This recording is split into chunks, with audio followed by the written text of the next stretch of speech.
everyone, and welcome to a little experimental stream that I'm doing, in that I'm going to be talking about some things with some guests, and one of them is running a little bit late right now, but for now, have two I have two guests that are going to be here. One's running late, and one is here right now. So I'm Terravancer Yo, machinimator, voice actor, and part-time gamer, and I am joined by my fellow guest here. Please introduce yourself. Hello.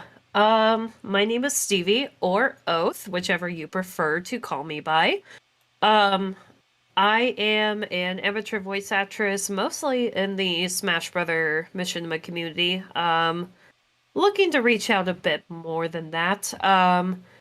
Also a small-time Twitch streamer. Sometimes a musician. Um, Huge anime fan. Big gamer here as well. Yeah, just all around nerd here. And where can they find you? Oath? uh, so you can follow me on Twitter and on Twitch at Oathkeeper94 with two E's and two P's. I say that because most people always forget the second P. You can also find me on Instagram with that same name if you so choose. I'm not super active on there as much. You can also find my YouTube channel that I sometimes upload at under the one called Oath. Mm-hmm. Wonderful.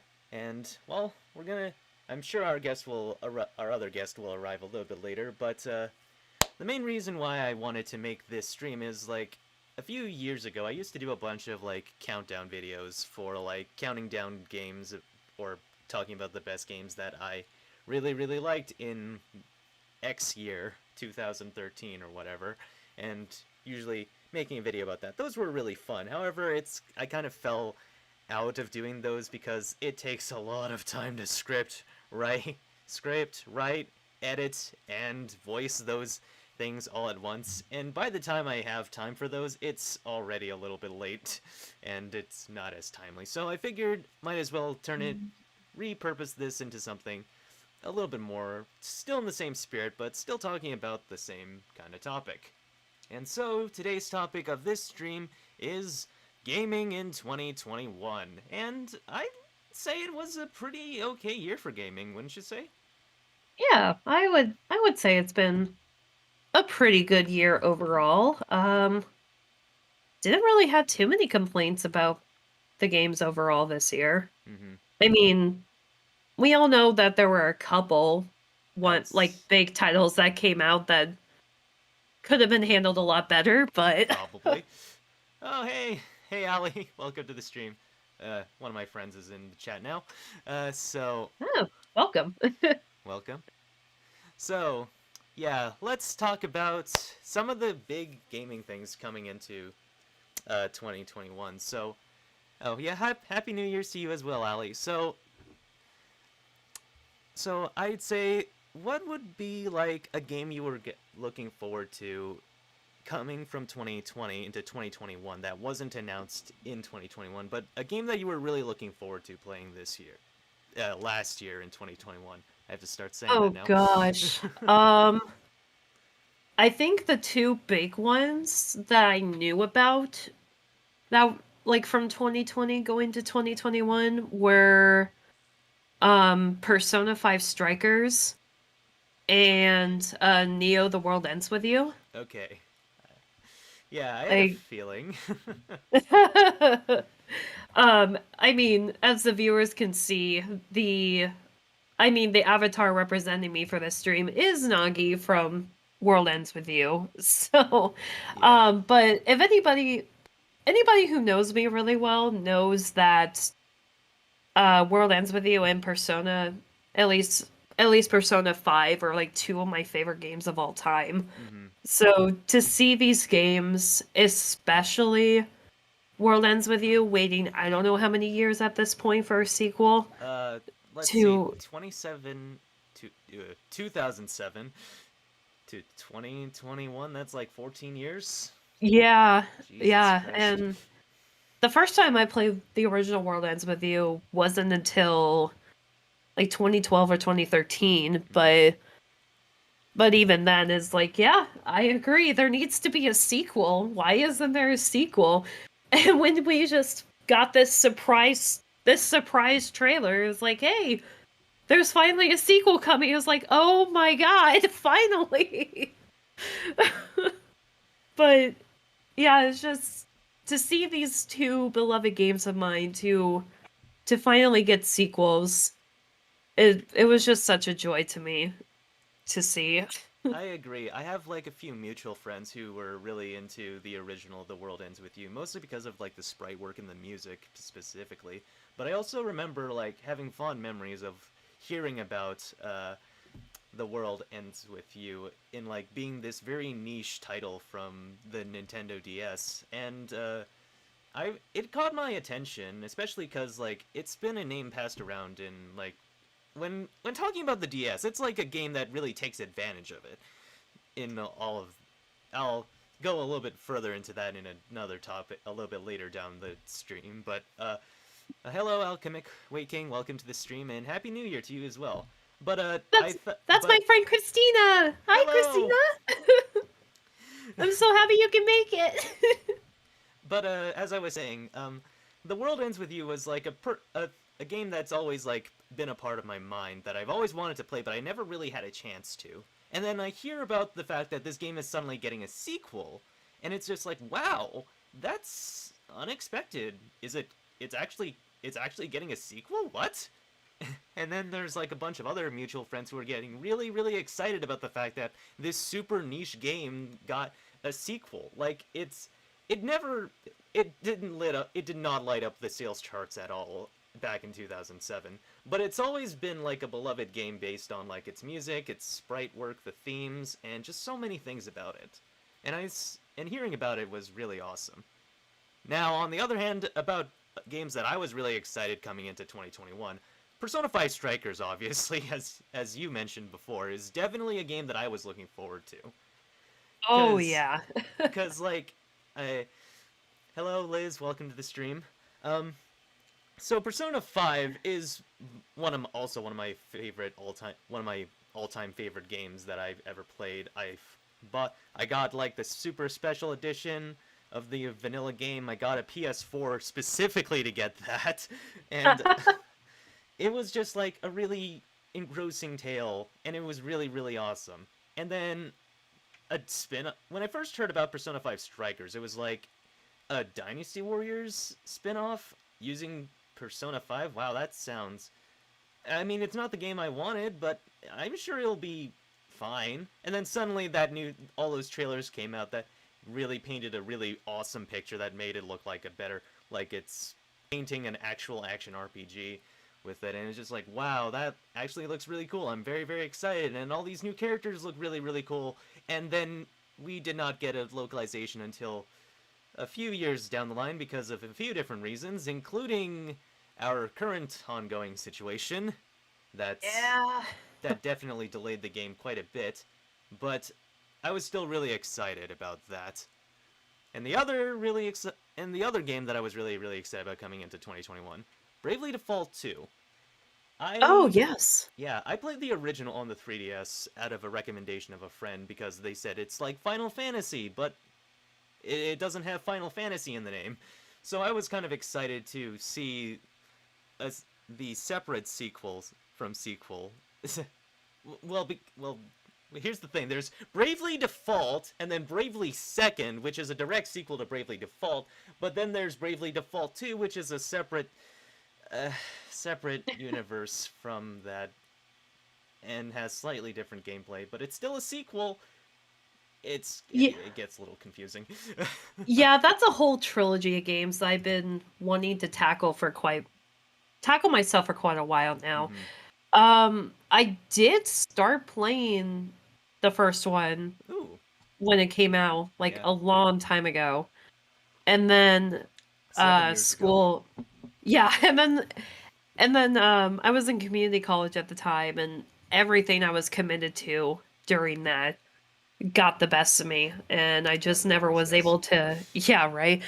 I just never was able to go back to it, but I really enjoyed what I played though. Like I really liked the combat system and how you can just like change classes Yeah, like basically on the fly. yeah, it's a great And class system that's carried over from the Final Fantasy series. It's uh like the very early Final Fantasy games more specifically, kind of like 1 through 4, I'd say, or 1 through 5. mhm, yeah, I can definitely tell that cuz one of the another one of the quote unquote new releases I played this year was actually the Pixel remaster for the original Final Fantasy. Oh, Um oh, nice. yeah. And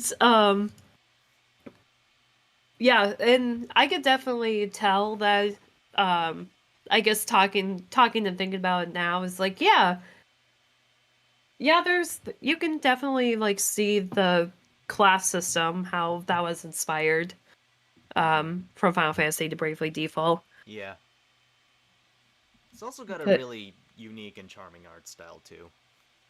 Bravely oh yeah. Default. Yeah, I really enjoy the art style, and I was really liking the characters too. And yeah, the you can't ever go wrong with that kind of music either. Hmm. By I can't Revo think of from Attack on Titan fame. yeah, right. And uh, currently playing Persona 5 Royal myself, and Christy saying one day I will play a Persona game. You will, eventually, I'm sure. It's not going anywhere, I'm sure. Liz. First of all, I didn't get the chance to say earlier. Hi, thank you so much for coming to the stream as well, and um, you gotta keep me up. Yeah, you gotta let me know how your progress is on Royal so far. And Christina, also, you also should also, if you ever play a Persona game, let me know, because that is a fandom that I did get into somewhat recently over the last couple years, Hmm. and Royal is so far my favorite Persona game. So. Hmm. But yes, Alright. I think you will know when I start. Okay, so going a little bit. Let's get back on topic, I suppose. Um, so one of the other big gaming headlines was some Super Smash Brothers DLC that may or may not have been released this year. We have like oh my three new fighters were god. added this year. So Pyra and Mithra, Kazuya, and then ending it off with the mother of all crossover characters, guest characters, friggin' Sora from Kingdom Hearts. Oh my god. Let's take a little detour into that, shall we? Because I know Smash is it's an ongoing game, but we finally have the final roster of it, and it ended with this year's last three fighters. And honestly, I really like season pass. I guess it's Fighters Pass 2. Fighters Pass 2 is just full of bangers. Mhm. So Oh yeah. Um I'm not really what sure was it? I'm not really sure where I was going with this, but I'm just saying that. Oh, hey, Jacer's here. Hey. Hey, hey. Sorry. At a rush as soon as I got done. No, Ah, you're all good. Yeah. yeah. So yeah, this is our This is my second guest of the stream, Jacermoro of the Moro clan. May Hello. or may not be related to Yakuza. Anyways, Oi, oi. I'm just uh, gonna boost you up a little bit. You are a little bit quiet. I thought I fixed that. All right, but Jacer, feel free to introduce yourself before we get into a little bit of into our new oh, we're topic. already starting. Yeah, Oh we were boy. All already here. right.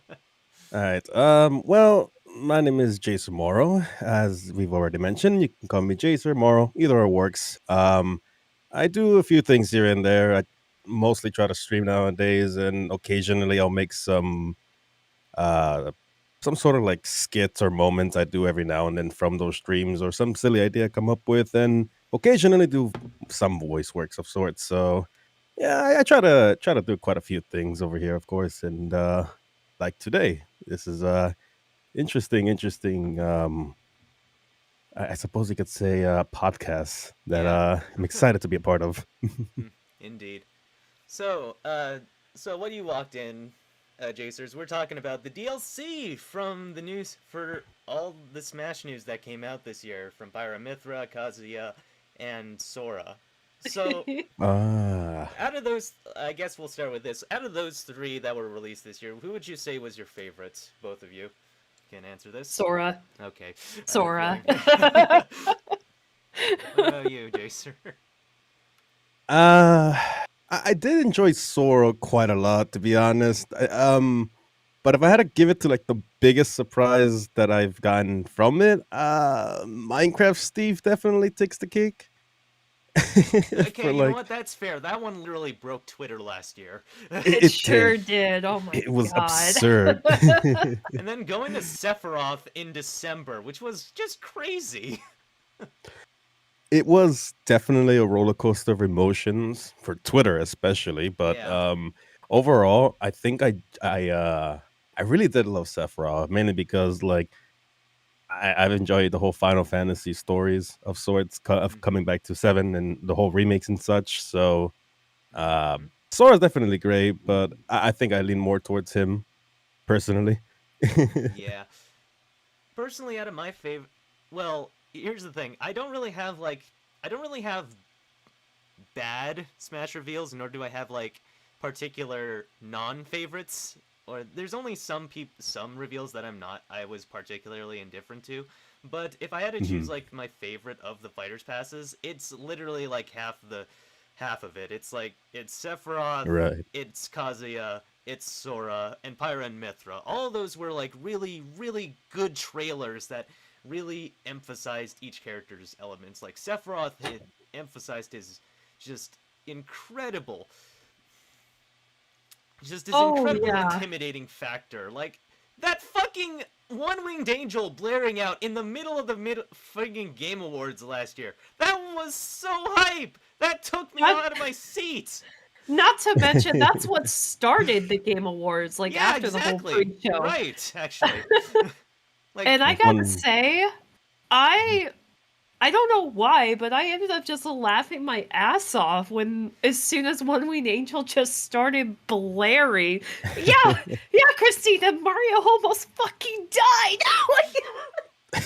the memes, especially that came up from that, bro, was just spectacular. plus Sakurai was being a total Advent Children fan, and I haven't finished Final Fantasy VII yet, but I've watched the shit out of Final Fantasy Advent Children, and that was and 14-year-old me was super hyped about that movie, and I still kind of am. Because that One Winged Angel remix was definitely the cake topper to actually it really wasn't it started the show. It kind of overshadowed everything else from that awards show. Then again, that wasn't really a good awards show now that I think about it. I can't really It was remember too many very things. passable for the most part, Yeah. honestly. It had some nice things, but I think the few that were there got what they wanted right off the bat, and everything else kind of carried itself if people were excited for it. But yeah, it was about mid the awards show, admittedly. hmm It was Hey, wonderful listen, though for Chrissy, the listen. I've technically already finished the remake because I'm already at a Midgar in Final Fantasy VII, the OG. oh. Boom. Well, Anyways, the other really exciting reveal was, I'd say, I want to talk about Pyra and Mithra's reveal real quick, because, like, I was live streaming that reveal with a bunch of other people, and we lost our collective shit over that Nintendo Direct, because, like, it started, and it kept playing with our expectations. It's like, it kept playing with our expectations of, is it going to be another Xenoblade, or is it Or is it Smash reveal? Oh wait, is that Final Destination? Oh okay, it's Pyra! Oh okay, it's Mithra! Rex is not a part of the game. And that was really, it was just a really fun, exciting trailer that highlighted a bunch of cool things about Xenoblade 2. And then, oh man, E3? Oh, Oh boy. my god. Oh boy. That was Let's really, talk about really Nintendo's E3 real fast. Because what, there were so many banger announcements during that time. Oh gosh, what all was announced during that time? It was so long ago at this point. Yeah, there were quite a bit actually. There was a lot of things announced that year. At that show specifically, that was like probably one of the best Nintendo Directs alongside the other Nintendo Direct that I also live streamed that had Mario, the Mario movie cast. Well, that's a whole nother topic for another day. That's another thing I was laughing my ass off the whole entire time. But Yeah. anyway. Yeah. I remember Metroid Dread. That was really fucking cool. Oh, that was a surprising phenomenal. announcement. The fact that it fucking exists. It's another Metroid entry, and it's going to be released in 2021. What the fuck? Like, we were teased with the, Prime game Prime that's coming 4, up soon. And then when they drop this, I'm not the only Metroid fan. I'm sure just as much as anyone else can say. I became a Metroid fan in 2021. I'm going to get into that later. We're going to get into that very much later. And I think a lot of the titles too, like there was so much DLC content, of course, that came along, but I think like a lot of them were like mostly big titles like the Mario Party Superstars. I'm sure WarioWare got some stuff. Game and Watch. New WarioWare game. Yeah, and what Breath was of the it? Wild I think 2 got got an actual trailer. which was insane because people were like, "Oh no, that's never gonna get talked about. It's never gonna get mentioned till like another time." And then Someone's saying, Nintendo "Hi, was just Jacer." like, "Oh, hello, I'm sorry." But Angelo did not build, apparently. oh, hey, Angelo, good to see you, buddy. But man, it was an exciting, and I'm only like scratching a bit. I'm sure there was like a lot more that I'm not remembering There was because of like favorites. Advance Wars, the Advance Wars remake that's coming out next year. Mario and Rabbids Yeah. Spark of Hope.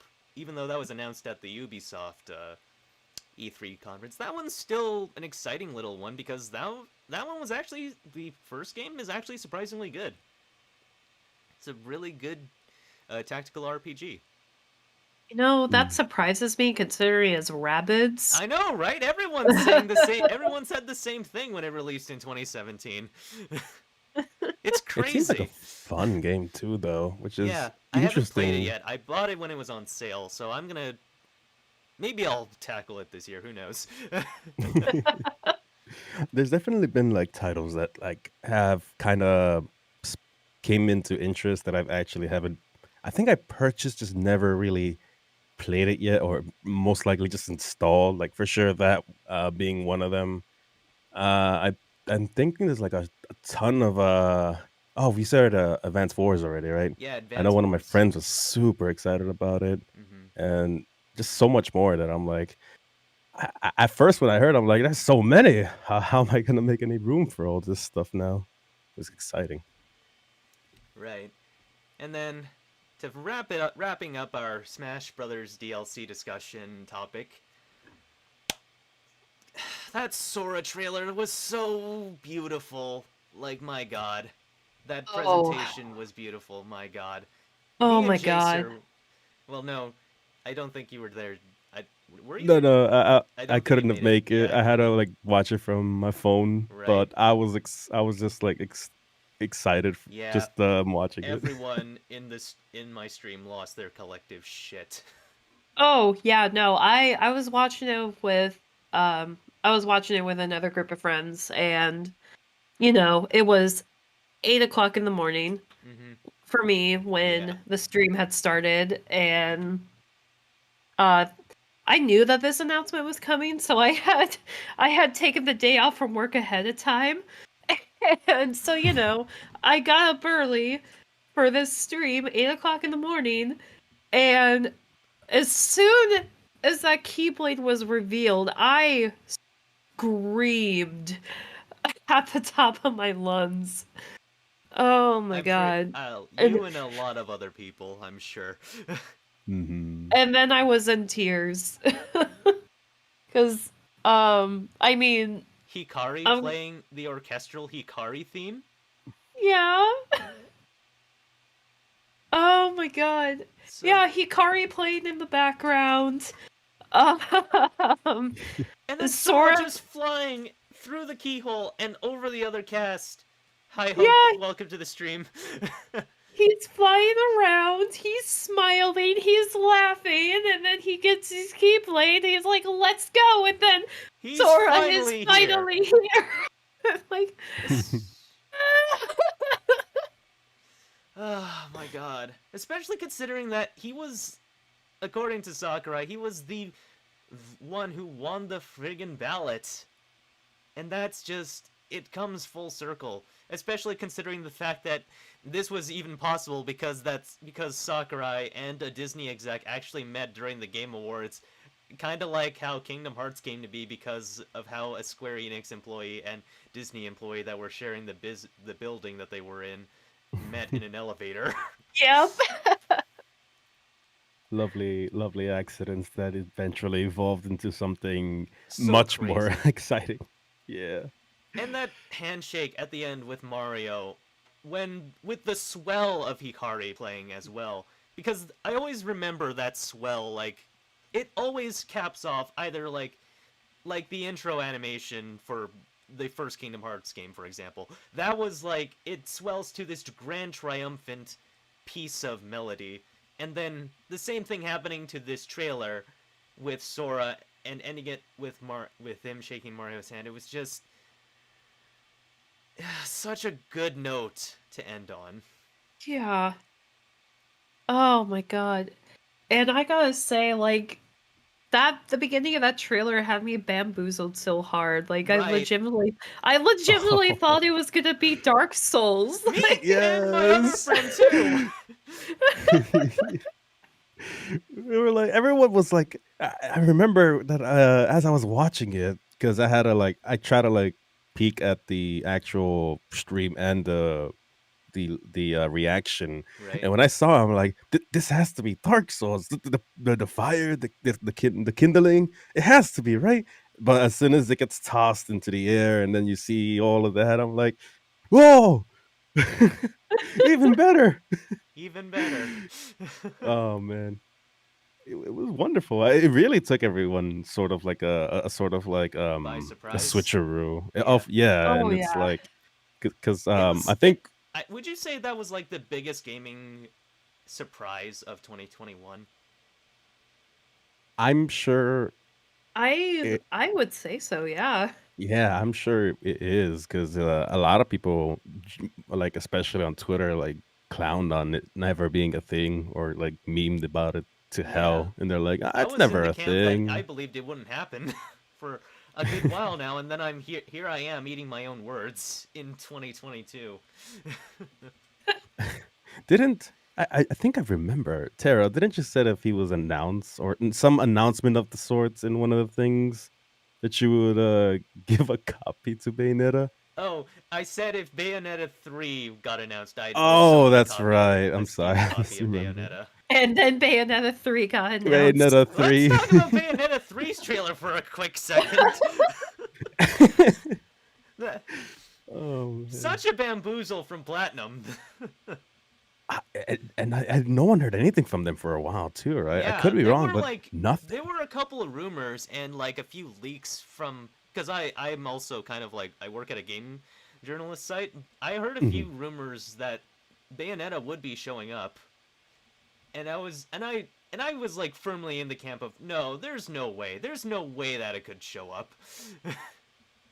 And then it's Oh just like, man. wow, okay, I guess I'll eat my own words then. I was It's like unsure, cause like I was super unsure if that was possible or not, because we've heard such little news about it. a lot of news from there was just insane. Yeah, that was a crazy direct in itself, actually. Mhm. I think. Was Oh, that go the ahead. same Sorry. director as the Mario movie? Yes, Chat it scene? was. It really was. Oh my god! Oh my god. Oh, no.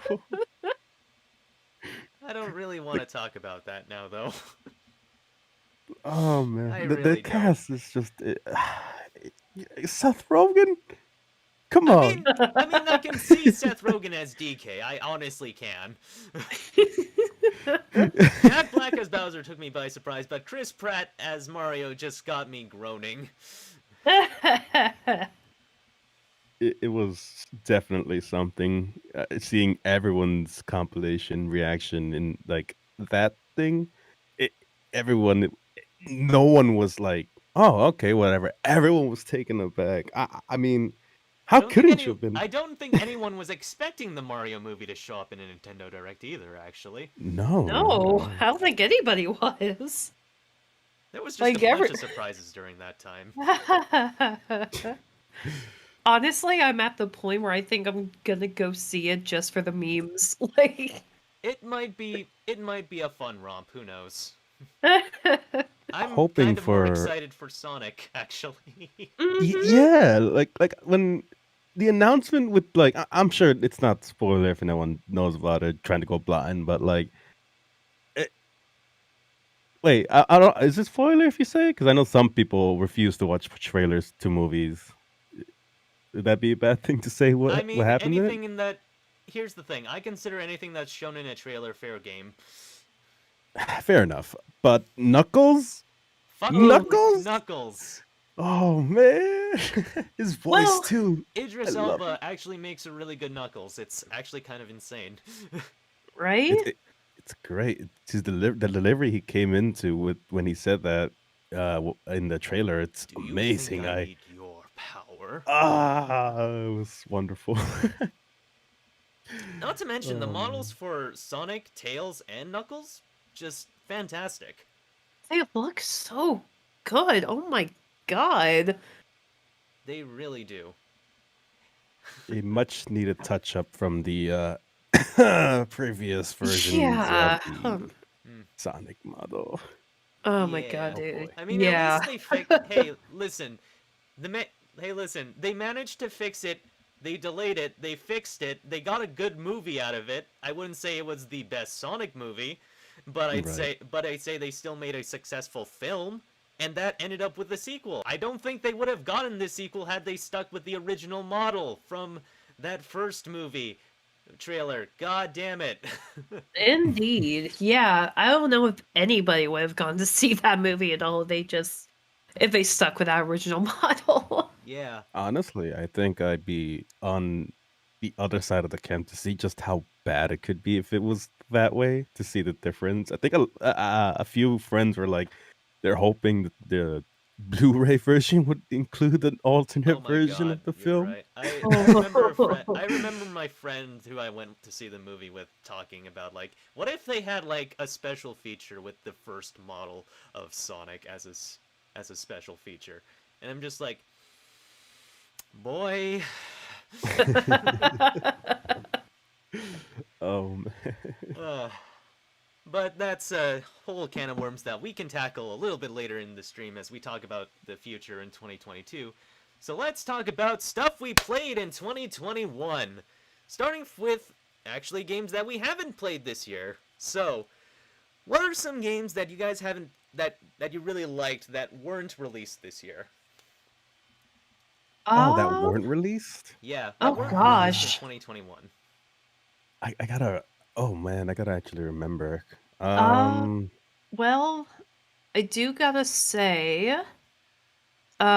I did start the Life is Strange franchise in 2021. Ooh. Oh yeah, that's because Uh, a new Life is Strange came out this year too. Actually, last year. yes. hmm. Yeah, True Colors came out in September. I mean, Life is Strange is a franchise that I've been wanting to play like since it originally came out in what, 2013? Yeah. But I just never got around to it. But the announcement for True Colors is what finally uh initiated me to finally start playing the franchise. Mhm. So I played the first one, and I just finished Before the Storm, like last week. Were you And broken? both. Sorry. Were you broken by the ending of the first game? Because that's the only one I played. Oh my god, yes. Yeah, I figured as much. I mean, to be fair, I knew that this choice was at the end because it got spoiled to me like a long time ago. But Hard like I tell. knew about this final choice even going into it, but it was like I didn't know like how the choices would play out exactly. Right? Like I didn't watch the actual ending cutscenes, but it still broke me. Like everything just still everything still broke me though. Yeah. Oh my god. It's a mess. It's a messy game. Yeah. Very, very messy game. And then when I was playing Before the Storm, it was like, wow.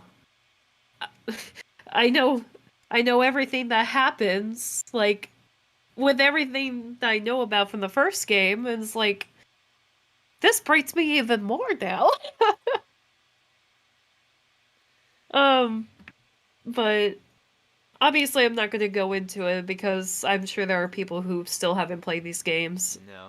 Yeah. But yeah, no, it's yeah.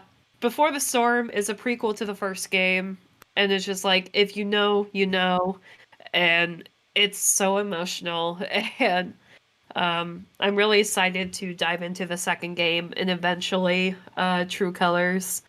But yeah, that's gonna be a gaming goal for me for 2022 is to finish up what's left of this franchise because so far I truly love it. And if you've never had the chance to play these games, the remaster collection is actually coming out in 2022, which does include the first one and Before the Storm. I think it's coming out on Switch too. The collection, at least. Yeah. On a scale of 1 to 10, how lesbian are we for Chloe?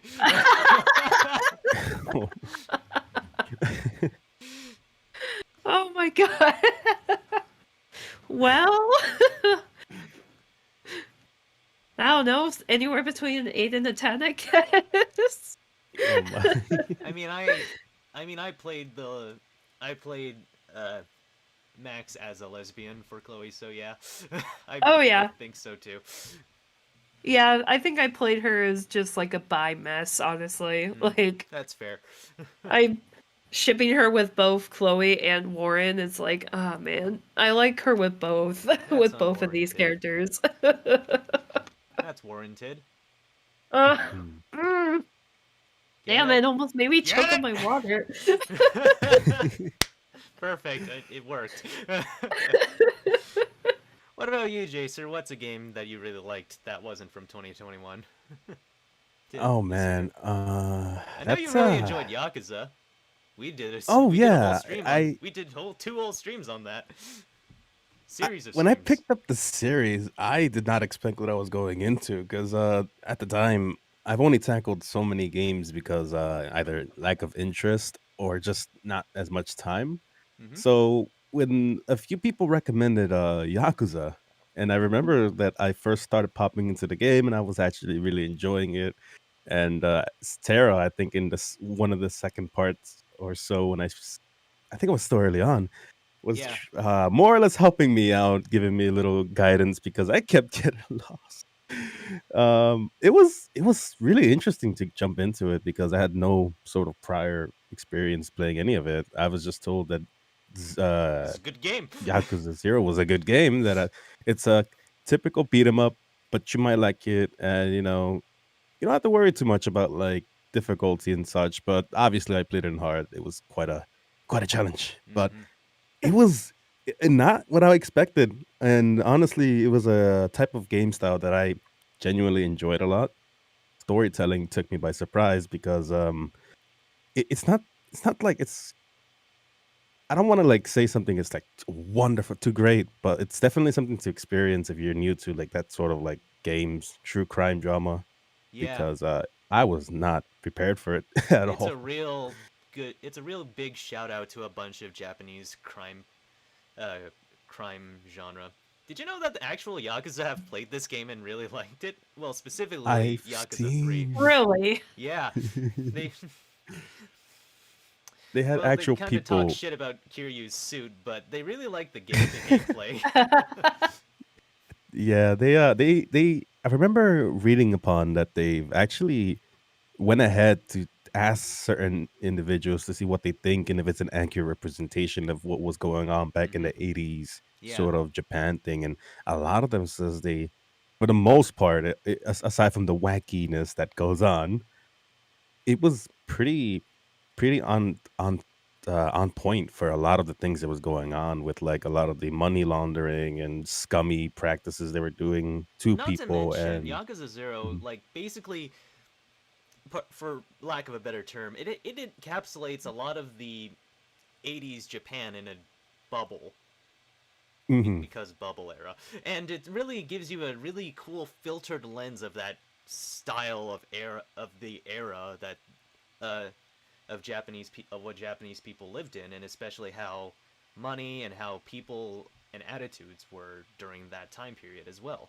And it's really fun. It's also like it's a sense of realism, but it's also really stylized that it doesn't take you out of the action; it enhances it. It doesn't feel unnatural. yeah, you believe everything that the characters are doing, and that it's all motivated by how they would personally go about things, and interesting perspectives on some characters that you would originally go into.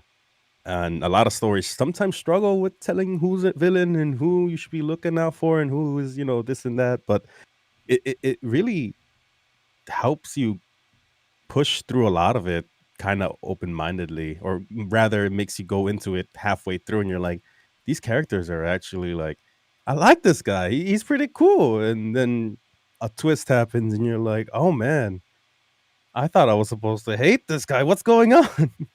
Indeed. you know. And it definitely sparked my interest for this series as a whole so far. I've actually in the second Kiwami finished going through Kiwami 1, going into 2 soon actually. So Oh, nice. that's exciting. Yeah. And overall, I think Yakuza was definitely the highlight of my experience in games last year for sure. And hopefully I can catch up to, what was it? Like a Dragon that Yeah, was you got released 6 2020. more games to play. I'm excited for it. Yeah. And of course, there's like other ones that I think I partially remember, like Half-Life Alexa being for VR, one of the Oh, one right. of the very That was a big thing. games. Yeah. Which else? I know Demon Souls, the remastered, basically was Oh, also yeah, in that that period. that also did come out. Genshin, I thought, which Oh, was pretty party foul, fun. party foul. Oh, it was definitely something, but I'm trying to remember. I think that's mostly what I've only tried. Hmm. I saw Ori and the Will. I didn't get to it yet, but it seemed like a really fun game, and a few others that I suppose Cyberpunk, but mm, Hmm. know how that Mm, went on. Of course, Doom too, but I'm actually going through it right now. It's super Oh, exciting, Eternal? and Eternal, yeah, and it's really really fun. Hmm. I'm surprised I didn't Still do it much more gotta play sooner. that. I have it in my Steam library. I really should. So But recently picked up, quick really fun. question, Jacer. What would you say was your favorite of the two Yakuza games, Zero versus Kiwami? Which one would you say was your favorite out of those two that we did? Uh, Kiwami put me in a position of like I knew what I was getting into, and I continue on my expectations from a point that I enjoyed a lot. Gameplay wise, it played relatively same, with some things, minor things, getting in the way. But I think overall, I think I enjoyed the walkthrough or the pace I've been going at. Zero definitely sparked my interest, but I don't That's know. I, uneven. I think what happened in Kiwami in the story really hit hard for me. Obviously, there's things in Zero that I say it's Zero will be my favorite, but so far I think Kiwami's because it's the starting point essentially, right? Well, I know I Zero's like the guess. Well, prequel these two are kind technically. of like they kind of go hand in hand as a starting point, if Hmm. I'm being honest. They feel very much together, to be Yeah, honest. Is exactly. that wrong of me saying it feels like they're No, together? no. I'd say that's correct because, like, if anything, Yakuza Kiwami is more of a Yakuza 0 sequel than it is a Yakuza 1 remake, if that makes any sense. Hmm. But it still But retains the essence of Yakuza 1, and it still manages to tell the tragic tale of Kazuma Kiryu. right. So it's hard. I definitely put them together as being Zero. I think will most likely always be at the top for me though, because I think obviously my introduction build up Hmm. on characters that I suppose really stuck with me, and some of the very like heavy scenes that happen in points of those stories. It's a really good story to check out. Honestly, I think Hmm. maybe Zero actually, definitely. Yeah, I highly recommend. For people in the chat, I highly recommend you check out the Yakuza series. It's on most gaming platforms except the Switch, so you can definitely check it out. And if I'm not mistaken, it usually goes on sale, so It you might very even be much able to does, save so you get quite a plenty of Oh few. chances yeah. to you get plenty of Hmm. chances to try it out. As Yeah, for games so that I got to play this year that weren't from 2021, can I got to play through some bangers this year, but I feel like one of the oh, best things that I got to experience this year was like the build up of playing every Metroid game before every 2D Metroid game per se, right before the oh, release of Metroid Dread. I have to put this in ye- context. This was when Metroid Dread got released in or not, Metroid Dread was announced at E3. I immediately dropped every game I was playing to start up every single Metroid game that I could find to supplement me for the ride to Metroid Dread. This went from, in order, I went from Metroid Zero Mission to another Metroid 2 remake to Super Metroid because of the through the SNES online thing to Metroid mhm. Fusion and then Metroid Samus Returns. All like almost back to back, week to week, and I really enjoyed my time. And I feel like that was kind of the game that started getting me into Metroidvanias because I also beat a few I beat one other Metroidvania this year, Gato Roboto, which was like this cat pilots a suit of mecha armor in a Metroidvania style. Oh my god, that Oh, sounds amazing. It's a sounds very fun. cute indie game. It's a very cute indie game. I highly recommend. If you're looking for like a really short Metroidvania, that's a game I recommend. But other games I also got to play kind of into the lead up was well, I played more Yakuza this year. I I beat Yakuza Kiwami 2 in like a few days, and then Oh, right after that, I finished my halfway point playthrough of Yakuza 3. So that's like two open world games knocked out at once almost. oh man, Yeah. on a roll. Yeah, I was really on a roll this year for a bunch of games that I beat this year. And I won and uh there was also the Helltaker update that came out last year.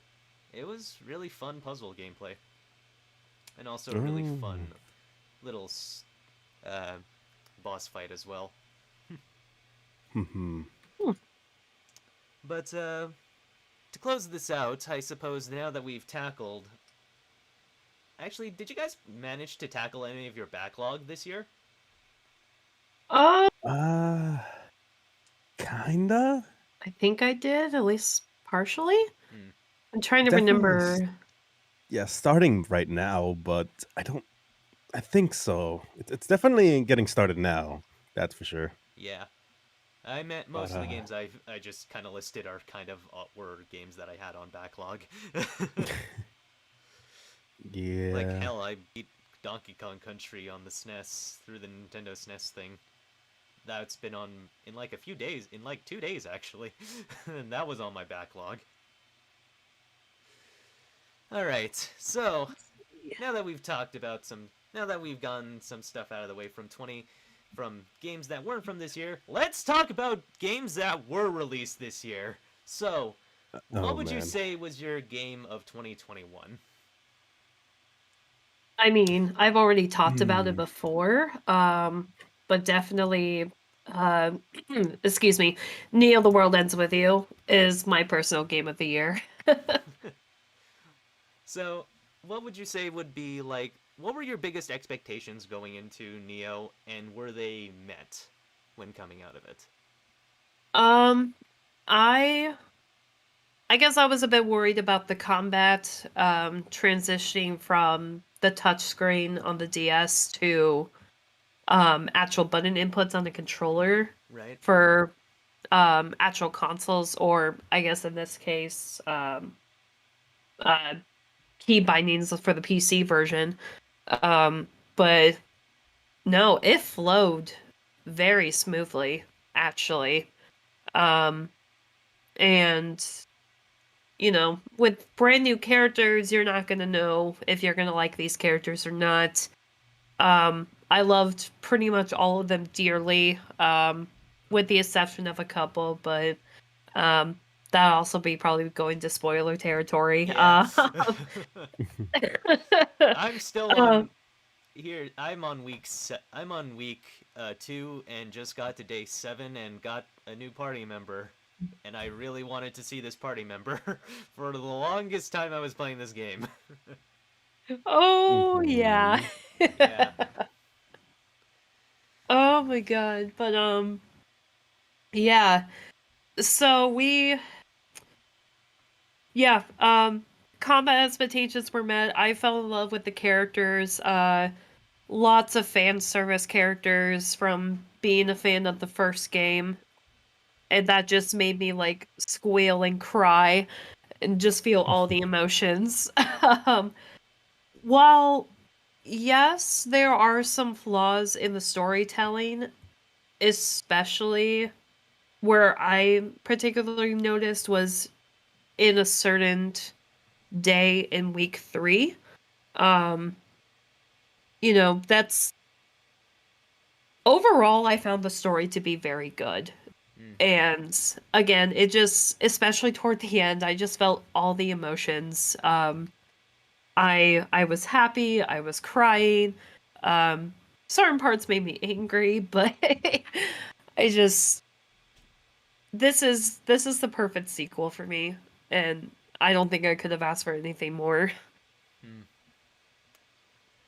That's fair. But oh yeah.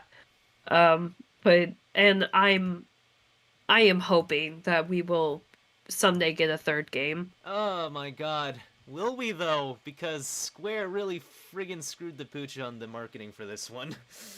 I mean, they screwed the pooch for the marketing on the first game too. Oh, I guess we're consistent then!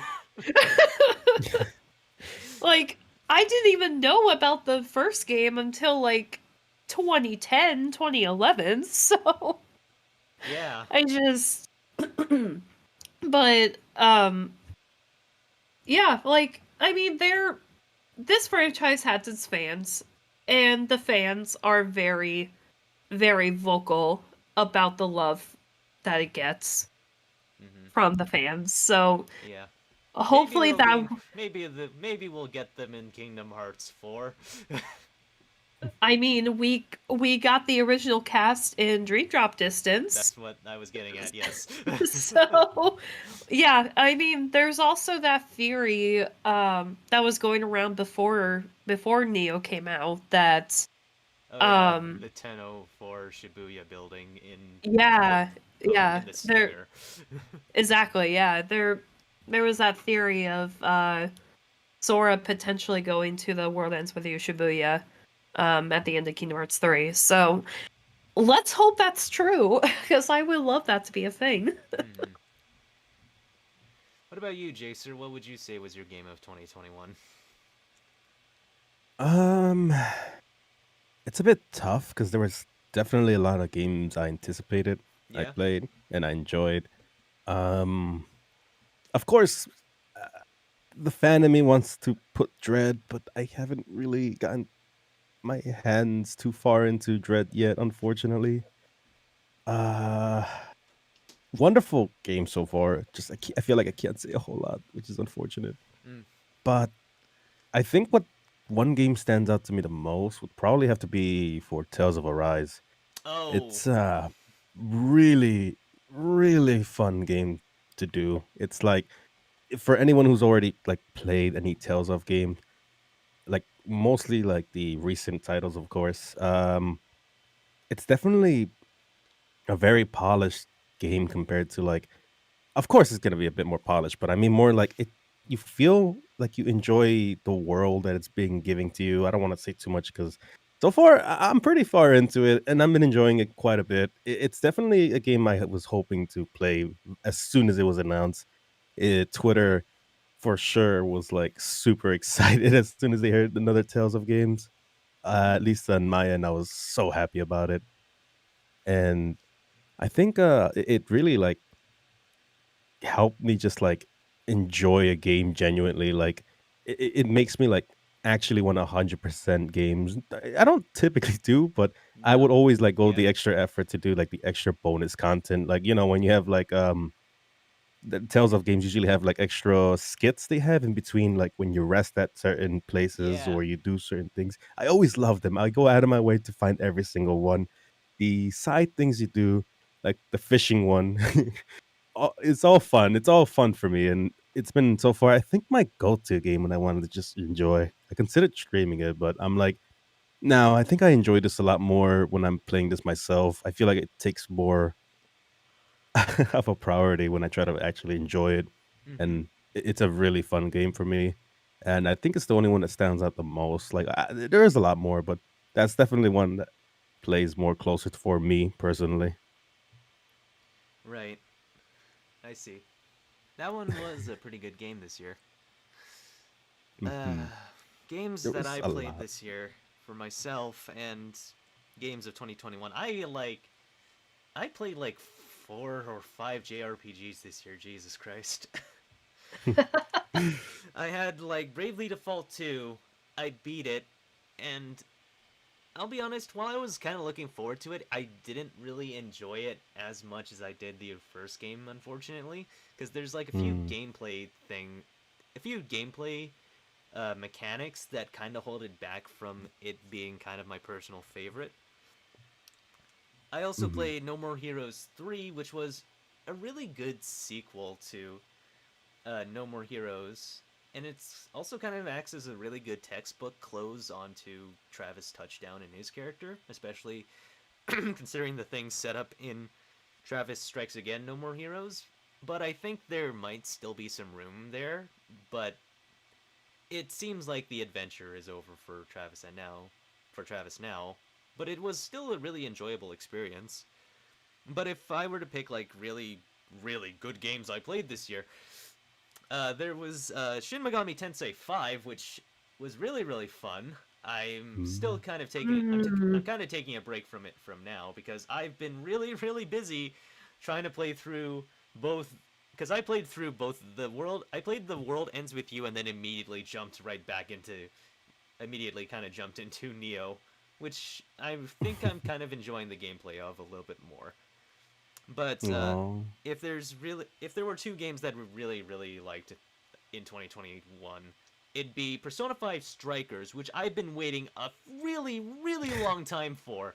And just getting to see all these characters come back, getting to see the Phantom Thieves and going on a road trip, going to see them enjoying just being teenagers and like enjoying their summer vacation. And it was just really really fun. The new characters like Sophie and Hasegawa, they were really really fun. It felt like gave me the same feelings of me playing the original game. And it's I sorry, what were you gonna say? sorry, I was just gonna say that I loved Zoe and Zenkichi so much. I They are such fun characters. They really are. The story revolving around both those characters were really good. The music, the remixes by Koei Tecmo for this game was really really good. The combat, I think is a little bit rough around the edges and kind of a little bit hard to get used to, but once you start getting used to it, it's actually really, really fun, and it's really satisfying to get all those combos down.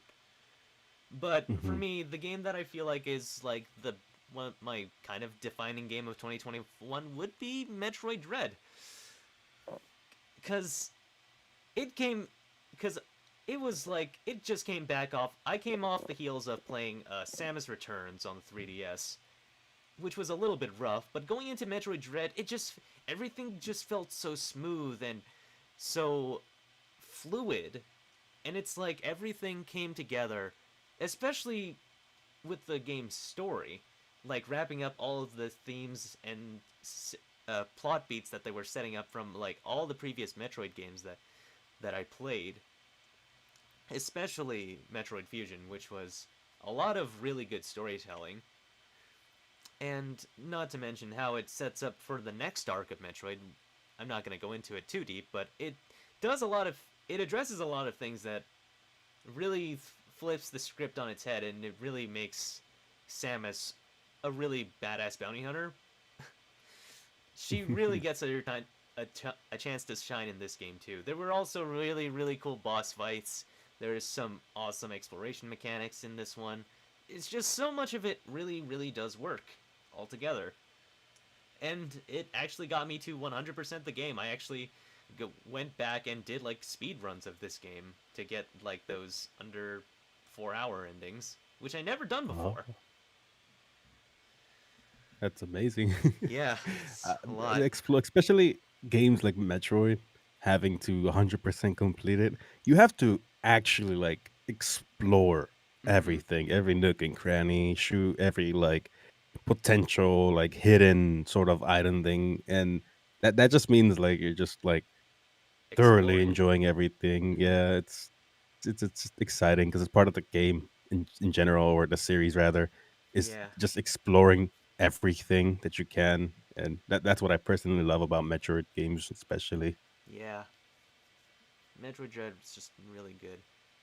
But also, I want to talk about a surprise release that I really also personally really, really enjoyed. Deltarune Chapter 2 out of nowhere from Toby Fox. Oh, that's Oh right. gosh, I'm so behind on Deltarune. I mean, you're only Uh, two, what, 1 or 2 chapters? I don't know. yeah, I haven't started chapter. Well, I haven't started Deltarune at all, so Okay, I'm that's fair. very behind. Yeah. I've But yeah, that one took I've me by definitely started. surprise this year. I didn't expect an update to Deltarune because last time I played it was like back in 2018 when the first chapter released, and I really enjoyed it. And then chapter 2 is over here just being awesome. It's awesome. Awesome characters, awesome character development, and just really awesome music too. Boss fights were also really fun in that game as well. Music's always a blast. From like what I've just heard in like not just from like Undertale, but the first chapter, it was exciting to be honest. It's just always fun to hear like the soundtracks for each either level or just I guess encounter you come across. That's what Yeah. personally started drawing me more and more into the game. Mm-hmm. Toby Fox's music is always good. Yeah, yeah. If we're talking about surprise releases, Yes. um, there are two that like really surprised me. They're within the same franchise. Okay. Um, so I am a filthy League of Legends player. Oh, oh, I know exactly what you're gonna tell me Oh, now. oh no. And two games for League of Legends just dropped out of nowhere this year. One I still need to play because I haven't started at all, but I Mm-hmm. want to. Oh my god. But the first one that just dropped was Hetztech Mayhem, which is a rhythm game with Ziggs, who um I don't know how else to explain him except he is basically like Junkrat from Overwatch. He loves explosions. Yeah. So Pyromaniac got it. yeah, Yep. you are playing a rhythm game with explosions. It is actually really cool and fun. it's very basic controls, but just along the way you can take these like alternate paths to try to get like these extra points. Hmm. And with these extra points, you can unlock different skins for Ziggs. And most of the skins are in League itself, so that's also pretty fun. And then the other like surprise drop, the one I unfortunately haven't gotten to started playing yet, is Ruined King, Oh yeah. which is Oh, it's a turn-based RPG for one. So even if I wasn't a League fan, that in itself would just draw me into it because I love turn-based RPGs. I couldn't tell. And from what I understand of it too, it's also got like this really cool battle system as well. Where like different there are different lanes and each lane is a different like category, I guess. Right? So like there's a power lane, there's a speed lane. I forget what the third lane is, but um yeah, that it's a turn-based RPG. It's it's got a really cool battle system. Um it even like tells a story within the lore for League, and the lore is what I care about the most besides like I mean, I love the characters Hmm. and of course that just leads me to want to know more about them. So, like the lore is really cool. Like yes, the community for League fucking sucks. Everybody knows toxic. that. But Very yeah, toxic. exactly. But No you know, sugarcoating that. yeah, exactly. But just the fact that we get these other games that dive more into these characters I care more that I care about. Like that's really cool. Like, and they also announced that they're coming out with more games. Like I think they all might be coming out in 2022. I'm not entirely sure. I know there's the fighting game and then there's that one platformer with oh, what was his? What was it? Oh, with Echo? Yeah, that that Oh yeah. champion. Yeah, Echo. It looks like a Metroidvania if we're gonna be completely honest. Right? Um but yeah, we have that coming out. We have the fighting game. We have there's a Nunu and Woollop Okay, game coming that out. was the one I was thinking of. I can't wait for that one. It looks like the Sounds Last like it's Guardian in Banjo-Kazooie to me. Yeah, it it sounds just like it's been definitely on a roll Yeah, with like all these. there's a lot of games that Riot has been producing that are utilizing the IP in different formats instead of just League, Hmm. which is kind of an exciting kind of thing. And they have the money for it, definitely, because Oh, I the couldn't tell. well, I mean, yeah, I was obviously like referring also to the more recent things they've done in collaboration with, the whole Netflix Arcane thing being its own Can thing we talk about completely. how Among Us got Arcane / League of Legends skins for a hot second? I'm Oh, so happy about that. uh, It's like two of my favorite things combined into one. I love it. it's unique, just not what I expected at all. Oh man. It's But crazy. yes, those were two surprises that like really caught me off guard, and I'm very excited for the future releases of these other games. And yeah, I'm just you know, you can enjoy League without actually playing League. Yeah. They're I just think that's the best way to experience it. I Yeah, think they're just honestly, trying yeah. to trick you into playing League. Don't fall for it, Don't guys. believe their It's all a lies. ploy. Don't believe their lies. Although now Oh I'm no. reminded of that one Control Alt Delete meme post. It's like, "Sir, Your Honor, League of Legends, death." Honestly. Uh, I think we're kind of wrapping up on stuff that we played in 2021 now, so let's Yeah, talk about this. the future. And Oh by the man. future, I mean this year now, actually.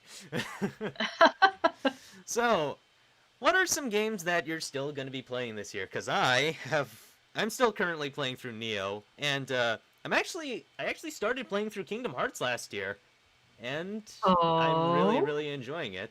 I actually just finished Hollow Bastion. hey, Yeah, no, Mm. and here's the thing, actually, I beat Riku Ansem in like one try. that's a surprise in Actually, no, I beat itself. it in Oh two my, tries. that's still a surprise. Oh my god, dude. Wow. Yeah, That's something. yeah, and I beat Dragon Maleficent in one try too. I am Oh. very impressed, dude. Yeah, and it's my first time playing Kingdom Hearts game. Well, How many how well, many tries did how many tries did it take you to beat the Chimera boss in deep in the Tarzan world? oh, the stealth sneak or Yeah, the big like big Clayton? Chimera heartless boss. Yeah, the one with Clayton. Not Clayton, not Clayton. One? Oh my god, you're just like outbeating all the memes. I know, I am. Really, really Booby going through all robot. of them. Oh no, talk about the spoopy robot bear meme game. I haven't played it. Have you? Are you are you talking about Danganronpa? Yeah, sure, let's go with that. I mean, I did play Mm. the new spin-off game that came out this year. I think A they're little bit of referring it. to Five Nights at Freddy's, though. Oh, that one? Yeah, no, I haven't Oh played no. that one. I haven't played. To be completely honest, I actually fell out of like all the lore and fandom like a long time ago. I wasn't really a part of it, so it never really caught my interest, unfortunately. No, it was I mean, the beginning parts had like an interesting lore. And then I forgot Scott or Scott Cawthorn? whoever was Yeah, Scott right. Cawthon. I feel like he just like saw some person saw potential to fund him to make a bunch of more of these, and I guess it just got like way out of hand. I mean, cool if people like it, no biggie. Just it got I guess just lost interest over time. Purple guy, cool I guess from FNAF 1, but oh man, just yeah, We nah, all no more. we all genuinely thought that FNAF 4 was going to be the last game, and then Sister Yeah, Location came out, and then we Yeah. yeah. all and then we all thought that wasn't Pizza Simulator the one that came immediately after. We all I thought that don't one was going to be the remember. I last game. tapped out very long time ago. I don't No, really yeah. care. Well, Yeah, I really don't put my ear to the ground about it. yeah, no, it's just like every game we just legitimately think it's going to be the last one, and then another one drops. Like, God, come on, man. Yeah, like sequels are, you know, really, really great. But when they're like maybe not deserving is the proper way to say it, but when it's like Stretched out.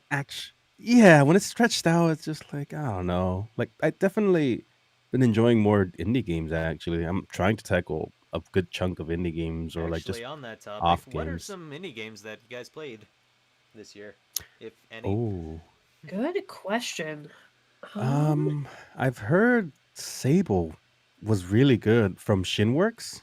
It's open world sort of game. Has a really unique style of art. I don't know too much about it, but it's definitely on my bucket list.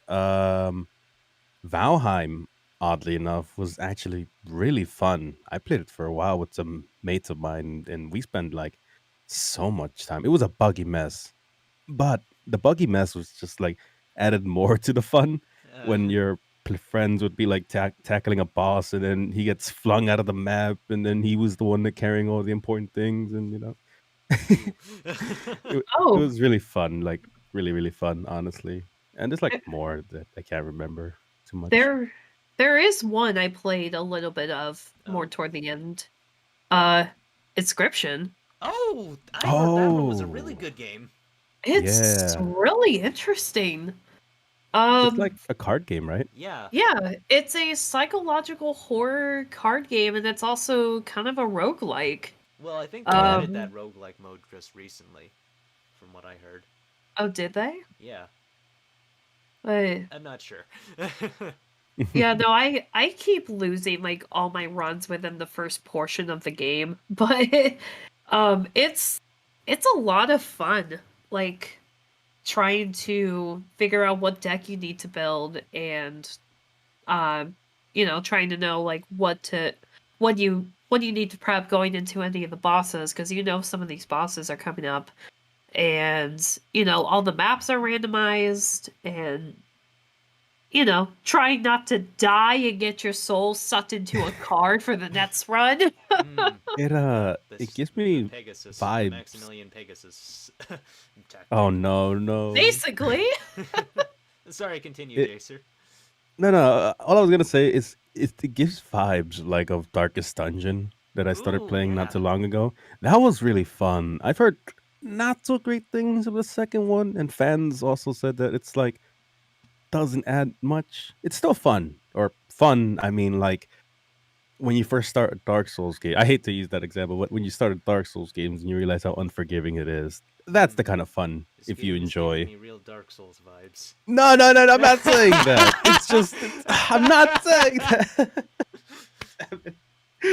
But it was a really frustratingly fun game to play. Darkest Dungeon. It's like a side scrolling sort of like turn based. You get your character you find over time after like recuperating from doing a dungeon. It's unforgiving if you're new, and if you're experienced, it'll give you more curves. And it's a really fun game. I think people should give it a shot if they like the whole like side scrolling ish turn based. But oh man, it's really really brutal on people, especially even if you're like experienced in it now. I see. Man. Although, So if There we're going to be talking about indie games I played one game. I've played the extremely awesome banger known as Sonic RPG Episode 10. No, not really. That's not my indie game. That's not the indie game I played. Although I did actually play that. That actually did get a yeah, it actually got a conclusive 10th episode. It's actually done now. That Flash game from like oh. the mid 2000s that had Sonic RPG that had a Sonic RPG combat with Knights and Shadow and Seal Kadoom, that actually got Oh, finished. It has a final episode now. wow, wow. Crazy. But the actual indie game that I want to talk about is Ori and the Blind Forest.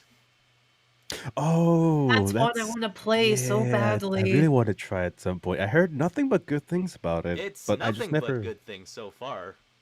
Oh, It's like it has a really good distinctive art style. The controls are really really smooth. The gameplay is like it's a really good Metroidvania.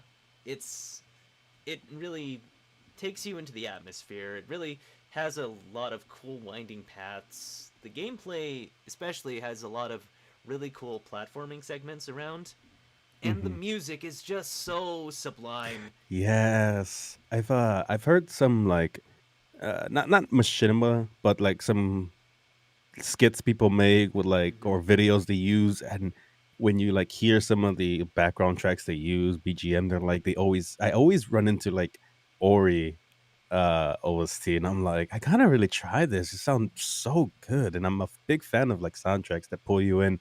It sounds really really good. It It's one of really the reasons is, why I really want and to try I recommend it. I still have to beat it though, because I'm still kind of playing it right now, among other video games. But I highly recommend it. And actually, speaking of Metroidvanias, the sequel, Ori and the Will of the Wisps, is actually has the level designer of another Metroid 2 remake. It's the same level designer.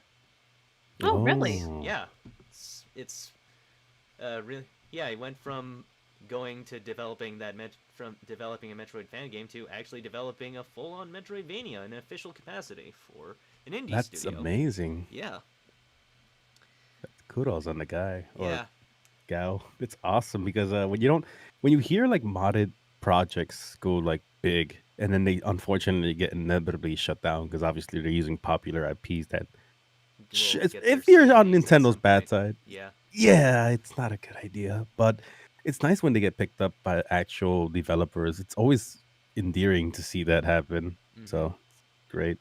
Yeah, I really enjoyed another Metroid 2 remake, so I think I'll enjoy what Ori and the Will of the Wisp will offer once I finish Blind Forest. Ah. Yeah, still playing that. What are some other games that you're still kind of playing this year?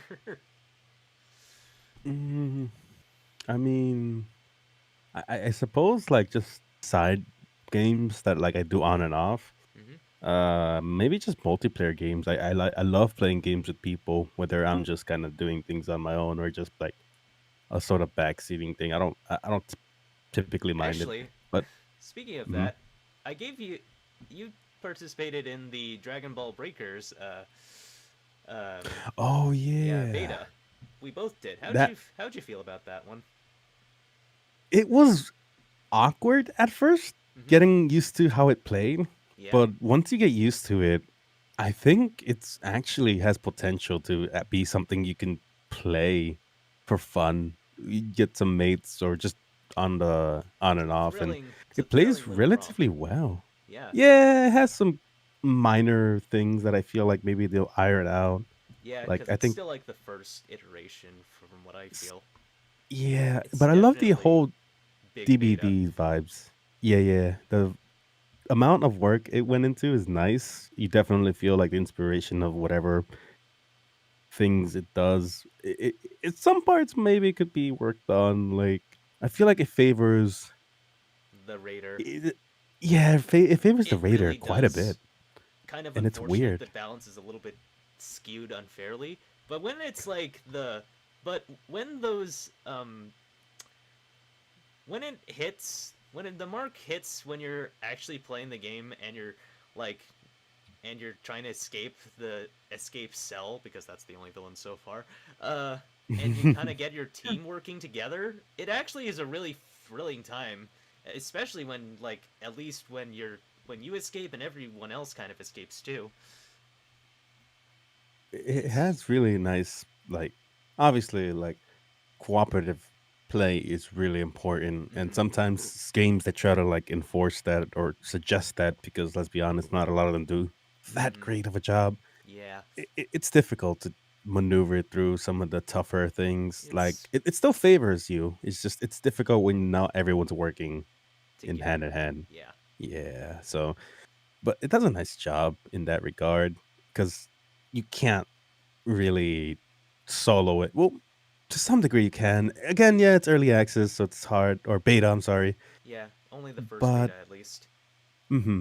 I only did so many games though, so unfortunately I wasn't able to do so many. But the few games that I have done, it just feels like there's something here that you can actually get out of it. Seems pretty fun. Personally, has a Yeah. lot of neat little things you can add on. The Dragon Ball mechanic thing can be really cool, but like I said, used a little against you too badly, it can really make playing the hunter or what it was called, the Raider. SL, a bit too harsh in Yeah. some aspects. So, but it's still an enjoyable game personally when I went through it. Mm-hmm.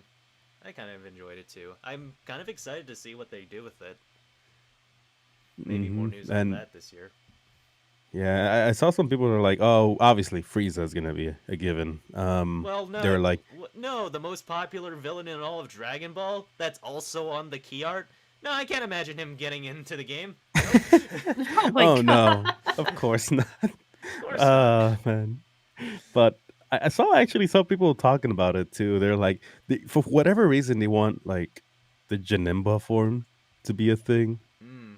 Okay. the Harudagar and such. Yeah. Also, for some reason, which I think if they have like a Harudagar thing, if those that know, it's basically like a giant demon dragon in Dragon Ball, which Yeah. personally is a cool design for me, but I don't ever see making a return, sadly. I mean, But it has made a few returns in like other games, but I'm kind of having a hard time imagining how that would work as a raider because like the way that Dragon Ball the Breakers works is kind of different than most, and I'm not sure how exactly a giant opponent like Harudagara would exactly work in the context of that game. yeah, So we'll I just have see.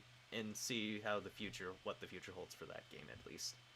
I definitely see like a Janimba to some degree because I think everyone also in the discussion thing because I kind of went into it to see Hmm. like what exactly was being talked. I know I saw Janimba's name being thrown around, but again, it's a giant character against the Yeah. final form thing. Plus, the final That's just form hoping. slims all the way down, so Yeah, so it's tough to see how it's weird. gonna work like that. Yeah. But it's still interesting though, just to see where they go exactly. You know. Sorry, we've been kind of leaving you out of the discussion. Oh, it's Oh, all good. But what's a game that you're still playing this year? That you're Oh going gosh. from 2021 to 2022. What's a game you're still playing this year? A lot. That's fair. But um I guess kind of going into some of the multiplayer games, that's not League. Well, a game that I got early access of and fully came out about a month or so ago, on Steam Yeah. is Century Age of Ashes. Okay. What's that one Oh. Is about? it is a dragon dogfight game, basically. A dragon dogfight? Yeah. That sounds really cool. Oh yeah, it's so cool.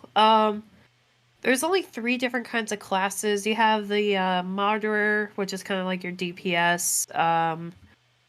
Your Phantom, which is kind of like I guess you could say like a rogue, and a oh my gosh, I'm drawing a blank on the name of the third class, but basically it's your support.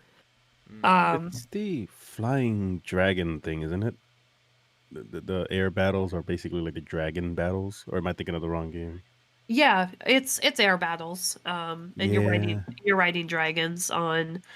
There's a few different modes. There's a few casual like quick play modes, and of course there's competitive. Um, but it's I this was a game that was announced at the Game Awards last year. Um, Okay. and as soon as in 2020, I should say.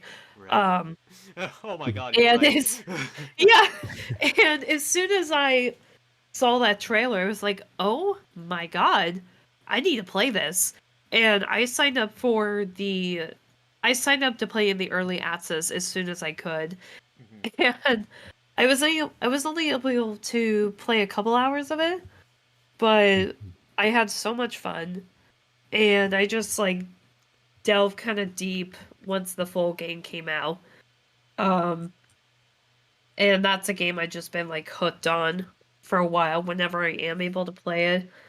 Um, excuse me. And another another multiplayer game that came out in May that I just play with my fiance and a couple of our other friends is Hood Outlaws and Legends.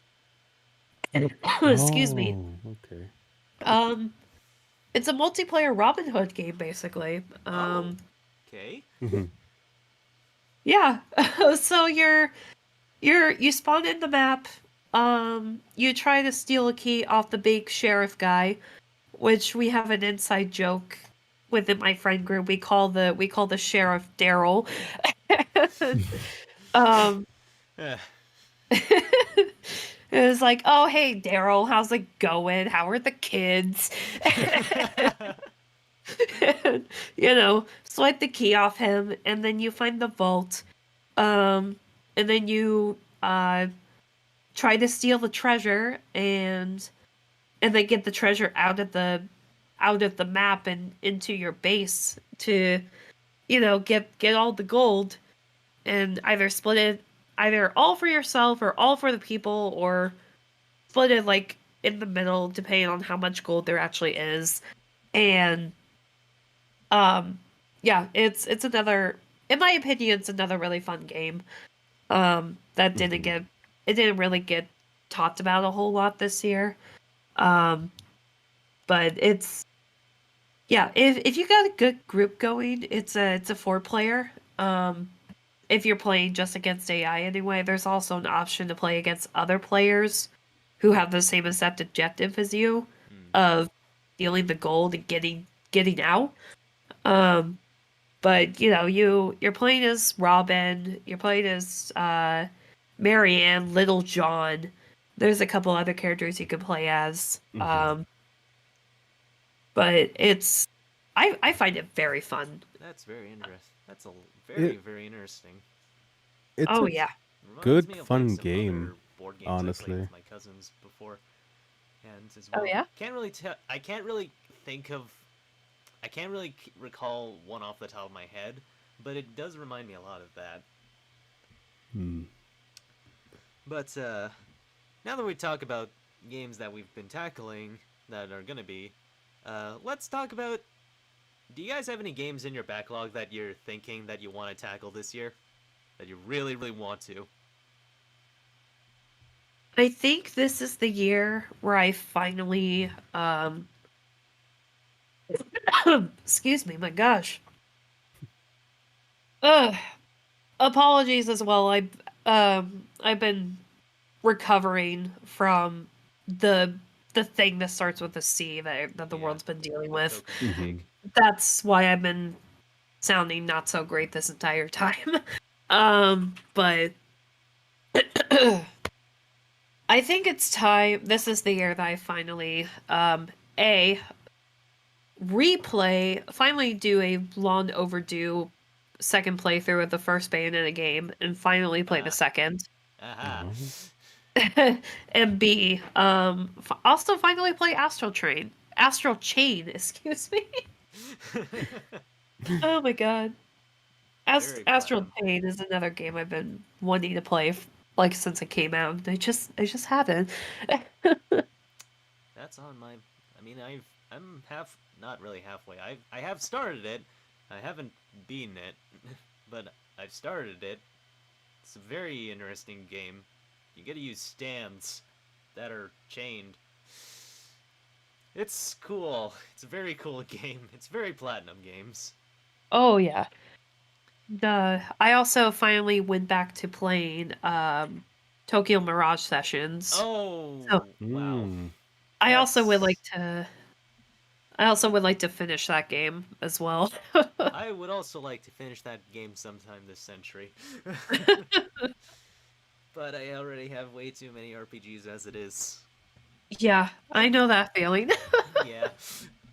Like, I'm playing Neo, Kingdom Hearts, Shin Megami Tensei.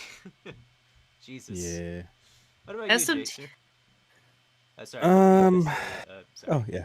What were you going to say, Oath? Yeah, sorry, I didn't mean to cut anybody off there. I think we all cut each other off. But SMT 3 and 5 are others that I want to tackle. Okay. Oh, yeah, those are hard games, especially number 3. Oh yeah. Every meme and joke you've heard about its difficulty will more or less be true. Oh, I'm sure, but hey, you get to play as you get Dante as a party member in the DLC if you're playing the remaster. Yeah, I am playing the remaster, but yeah, that would be interesting to experience. Yeah. What about you, Jason? What are you looking to tackle from your backlog this year? Most of the ones I'm looking at right now are like, I think you could say I am currently going through the process of. Right. Not so much as like, because there's like a lot that I missed, unfortunately, with like being busy and the whole epidemic being an issue. But yeah, all of that's just like, focusing on what I have at the moment, and I think the ones that come into mind is that one game that's on PlayStation 5 called Returnal. It looks Oh, really Oh, fun. It looks I don't know, it just looks sick. you But have a it PS5? no, I don't. That's the thing. But I'm I'm I hearing don't. I rumors listen. though. I look. I don't have one either. It's fine. Oh, okay. I want one so badly. I'm not in a Mhm. rush to get one, honestly. Yeah, yeah. But I heard Sony has been really on like a push for like some of their titles being on PC soon. So whether Well, that yeah. rumor, I well, think. I think Uncharted 4 and Uncharted Lost Legacy are coming to Steam and uh, Epic Games Store, and God mm. of War is already on Steam. Yeah, I and think it's releasing soon. Not sure when when actually, it that's might be coming out. soon. It might Yeah, be soon, might actually. be soon. But Either the way. rumors about the current ones is Returnal supposedly might be on PC soon, Oh, and really? I've heard that it's a thing that they're looking. It's considered because it's definitely went over people's radars for obvious reasons, but Mm-hmm. it looks really interesting. I want to try it so badly. I Excuse think me. Ghost of Tsushima is a title I think from the year before, but I've never actually played it. I've heard nothing but good things about it. I've heard I nothing but good wanna, things about it too. mm-hmm. And it's definitely something I want to try. A lot of indies games here and there that I can't remember too much of the name. I recently played Wilder Myth 2. That was really fun. I enjoyed that genuinely. Haven't heard that Um, name in a while. yeah, it was an enjoyable game actually, especially when I had nothing else like crazy going on, and considering every game's like mostly online now, it was a fun game to play for sure. Especially with the silly things that goes on into it, it was an enjoyable. So that's definitely one that's recently cut off. But Mm-hmm. yeah, I'd say those are like the main ones. So Ghost of Tsushima, Returno, some indies. Oh, and at some point, it takes two of us. Oh, Oh, it takes two. yeah. Yeah, That's I've another. heard That one That it's one's really actually. also fun. Mhm. that one is also on my backlog. I Yeah. I've been I don't have it yet, but I'm thinking of getting it. I I played what was it? A Way Out with a friend of mine like last year, 2 years ago. Oh. Uh, I played that as well, and I really enjoyed it. And the same director of that game is on this one, and I've heard good things about Oh. this, especially how it That. won the award at TGA. Heck yeah. Yeah, that's interesting actually, because one of my buddies actually wants to play it, and we've talked about probably streaming Escape. I forgot the name of it, but the A one Way Out. before this one, The Way Out, that one. Yeah, So we that might do one. that. I played it with a friend. It destroyed us both. Oh no, I've heard things like that too, and I'm like, Like don't tell me. emotionally or Yes, oh boy. Oh, it's a great game to lose your feelings over. oh man. But yeah, that's hopefully I say it takes two, but at some point, hopefully. But yeah, the other one is definitely on my backlogs that I might tackle soon. Who knows? We'll see. But those are the ones currently, I suppose you could say, are like on my radar at the moment. Yeah. For as for my backlog, I'm kind of still going through Kingdom Hearts because like I kind of want to Mm, play the Kingdom Hearts series. I have a friend who's right. like really been interested in watching me play, especially. But another one that I'm also kind of currently tackling through my backlog is Metroid Prime, the Oh. on thanks to the Wii U eShop. Never thought I'd have to break that out. But other games that I kind of want to tackle is like the HD version of like Sonic Unleashed on my PlayStation 3. And Oh. some of the other games that I bought on my PlayStation 3, especially that I bought when the PlayStation 3 was still a hot commodity, which was like what, 11 years ago now? Jesus Christ. Oh Nearly a Lord. decade, yeah, or Don't more make than a me feel decade. old, man. I'm I already feel old. Okay, if I'm going down, I'm taking you all with me. Oh. But and other backlog things is some stuff on my Steam library, as well as like the rest of the Yakuza series, because I really like the Yakuza series, and I really want to see how Like a Dragon pans out, because I've heard nothing but really, really good things about it. But to get there, I have to go through every other entry. I'm kind of still on Yakuza 4, which I'm kind of Oh. playing through right now. But after that, I have 2 more games, and then I can finally get into Yakuza 7. Which is crazy to think about. This game, Yakuza's been going on for a long time. Quite a bit to catch up on, actually, Yeah. especially with like a lot of the Especially considering like the 7 of these games are open world adventures. Yeah, it's interesting how it makes you approach it when you think Yeah. about like what it like starts off and shows you like the world is whatever you want to do on here, and then it just like throws you these little things here and there. It's all good fun. It's all good fun. So, speaking of things that we're looking forward to, what games are you guys looking forward to in 2022? Oh man, dude. Because honestly, 2022 is looking to be a goddamn gold mine of video games. I'll say this definitely because I've been talking about it to everybody. Elden Ring, the most excited, Anticipated game of 2022. anticipated games for For sure. 2 years in a row. Thanks, TGA. Yeah. It's been like hyped to like absolutely like to hell. Yeah, I swear. It's honestly, exciting. And it's been a bit since like there's a lot of news going around about that game. oh yeah, with the being basically, from software, big new game to come from that, and like there's like no doubt that J.J. you R. haven't heard Martin. about it. Yeah, everyone's just been talking about it. It's insane. But It's hard to that's ignore. definitely mine. Yeah, it's definitely mine that I'm going for. Second close. I want to say because I want to tackle this one with a friend. This one's Dying Light 2, actually. Oh, that is coming out next Yeah. year, right? Next This month, I year. think. This Oh yeah, I next keep month. forgetting. I know, we're only the second day into the month, into the year, it's fine. Yeah, we're still early. Come on. It's crazy to think Get that it Elden Ring together. releases in 2 months. Oh yeah, but it's like so many too. Actually, I think the There's a few lot of ones that I games can coming out. remember is like Stalker 2, which I recently got into the series, and it's its own like I don't know how to describe that series of games. It has like its own cultic kind of following. Maybe that's not the right way of saying, but like its own committed fans of it that I've Right? recently fell into the rabbit hole for, Yeah. and I'm pretty excited for.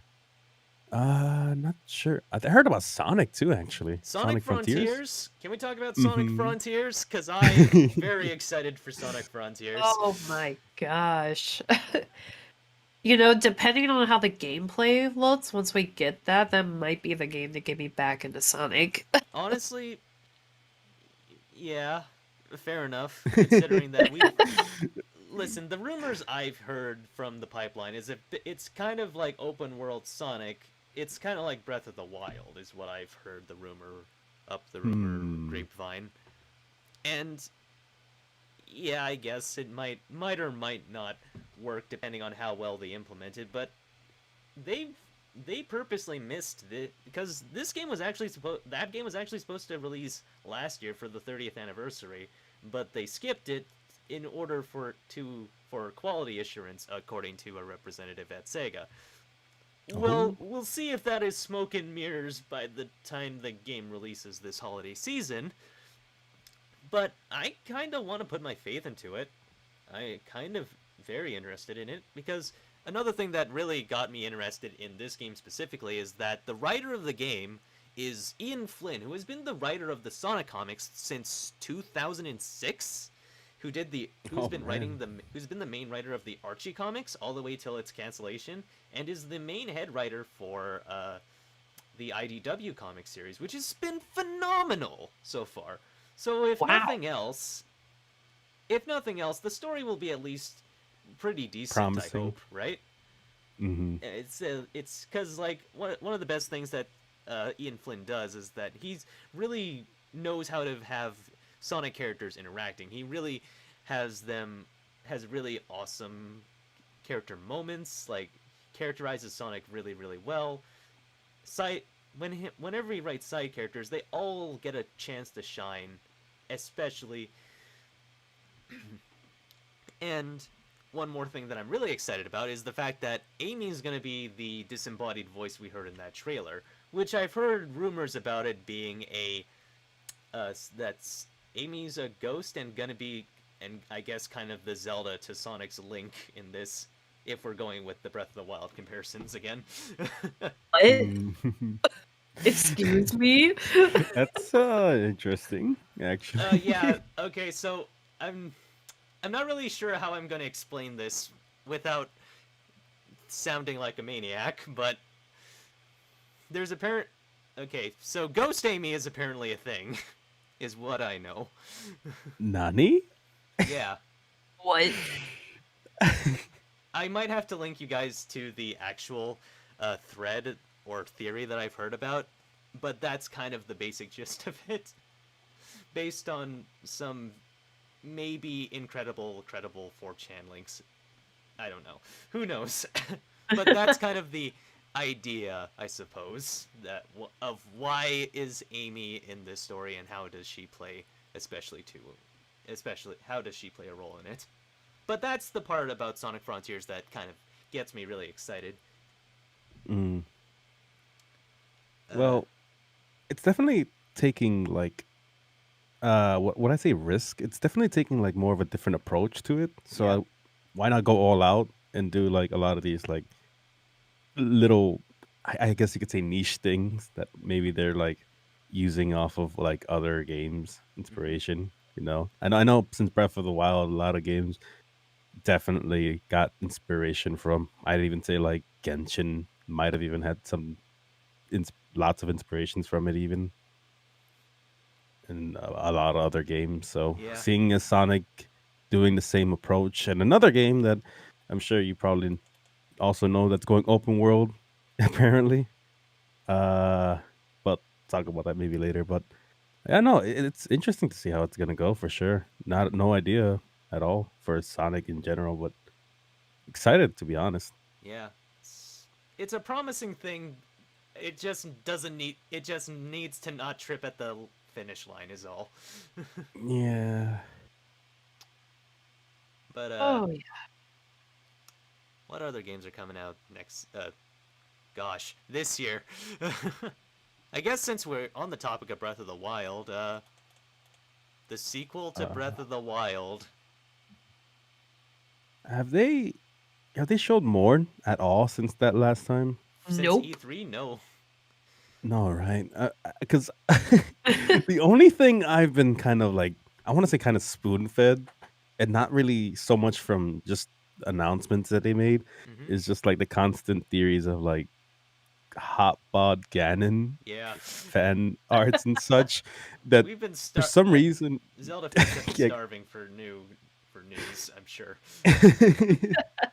It's almost insane how much there is out there, because it's almost seeming like it's like, oh wait, was this actually a thing? Is this gonna be from the new Zelda Breath of the Wild too? Like, I don't know. It's insane. From what I heard, Yeah. it's apparently going to be launching in fall, possibly November, according to an IGN article I read. I wouldn't be That's- surprised if that was the date. Yeah. Yeah. Or they just like surprise drop it like on like the anniversary of a Switch or something. Yeah, that kind of makes sense. Actually, didn't they talked about a new sort of like Switch edition thing that they're gonna do with like something about the Switch being able to support, I think, I don't know if it was 2K, 4K now. And I think that's roughly the time period they say they were gonna try to like hopefully push for. if I'm not mistaken, it's just a rumor that I heard because I know Nintendo's trying to kind of catch up as much as they can in Yeah. terms of hardware. I don't know how credible that is. It's just something I heard as well, so it could be somewhere around then too. Yeah. I heard a similar rumor, but I don't know if anything will pan out of that yet. Yeah, Yeah, I have I no think idea.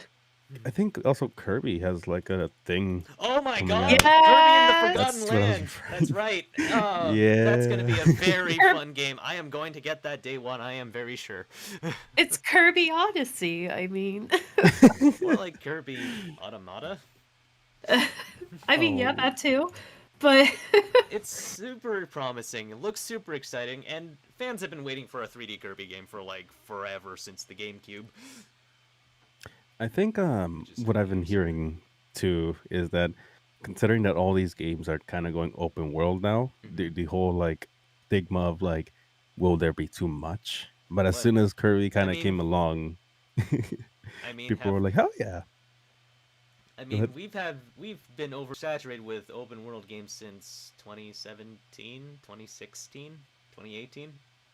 One of those somewhere years. around there. Yeah. True, but So, how many like Nintendo-based ones have there been so far? let's see. There's Odyssey that's out now.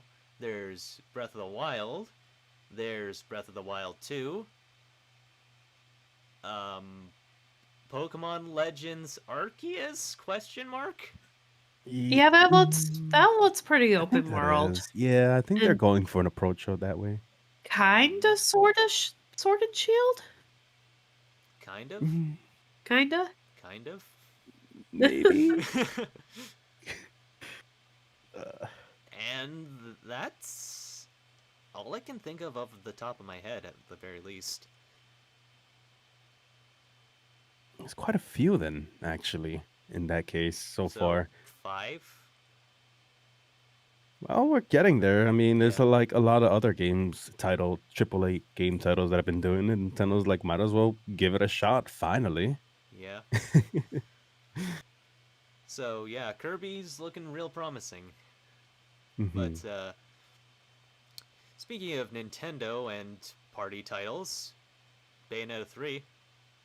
Oh, yeah. Oh man, I okay. First, this new design is amazing. It's Yeah. just God, wonderful. I love honestly, it. I think this might be my favorite design so far for her. Yeah. Yeah. I It think really Lone even is. loved the have like a lot of things to say. He Really had enjoyed a it lot too. of things to say about that design. Yeah. It's great, and I kind of love the theory that it's gonna be like like the Cereza from Bayo 1. Like, not the one Hmm. that we've known so far, but the little Cereza from Bayonetta 1. The little one, the little child Yeah, that was that now she's all mhm. grown up. That was Yeah. interesting. Yeah. I've also heard that you guys remember, what was it, Scalebound? I heard that one of the gameplay designers or directors is on that project of Bayonetta 3. So I feel like that makes sense Yeah.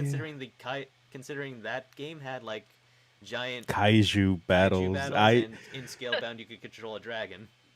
It looks so sick. I think it just probably like took snippets of it because I was so disappointed with like them dropping Scalebound because it looks so promising. Yeah. Controlling like different dragons and playing online to with a friend to do all of that. Hmm. I'm still so like kind of bitter about it, but I suppose it's nice that they like I guess added some what would have been features Yeah. maybe, Taking those features and implementing it into Bayonetta. which is already sounds exciting Hmm. just from thinking of what they can do from it. Yeah. Although, if we're speaking on Bayonetta 3 and alternate timelines, that reveal shot at the very end of the trailer. That trailer, by the way, was like spectacular. Yeah, it Oh, was yeah. great. And I kind of want that. I'm not sure how this will play out, or if that theory is true, but I'm kind of very curious about who that character at the end of the trailer was. I still think it's like a alternate timeline version of Jean, but it could also be like another alternate version of Bayonetta. Who knows? It's very strange and interesting, especially considering we had no news about this game for so many years. Like, how long? 4? Oh man, it's nearly. Is it 4? Like almost 5 actually. Yeah, I think 4. Yeah. And the fact It's that it's insane. actually releasing this year is... We're actually getting a light at the end of the tunnel. We're being spoiled now. Yeah, Let's go. very much so. Also, a quick go ahead. little mention for a game that I'm personally kind of really excited for. Persona 4 Arena getting a remaster this year? Oh my god, I'm so mad because I literally just spent like $130 Ah. on a copy Oh, at no. one of my local Oh. shops. Damn. Yeah. And then I'm of so course sorry. like 2-3 months later it's like, hey, there's a remaster. I'm like, God damn it. this could have been the first announcement that you did for the anniversary, but instead of the concert. Like, Yeah, that's fair. People were really salty about that. Hell, it's Atlas being very, very slow and giving us very little news about anything for fucking this anniversary. Jesus Christ. I know, like, It's still frustrating. yeah, like, when's the next thing supposed to be coming out again? February, actually. Oh my The god, next dude. news, at least, yeah. Ah, Here's can that be a Persona 3 remaster or remake? Or... Actually, that's a rumor I've been hearing. Specifically, I've heard that it's going to be like a Persona 3. It's a Persona 3 project. I feel like what I heard is that it's going to be Persona 3 Festival and Persona 3 Portable combined into like one game remastered. Oh, Yeah, that's the rumor I heard. because Don't sorry. Don't quote me on that. But I it's mean, just what I heard. if that's legit, then they'll just give me, because I've been slowly like playing through the older Persona games, and 3 is the next one for me to tackle. Right.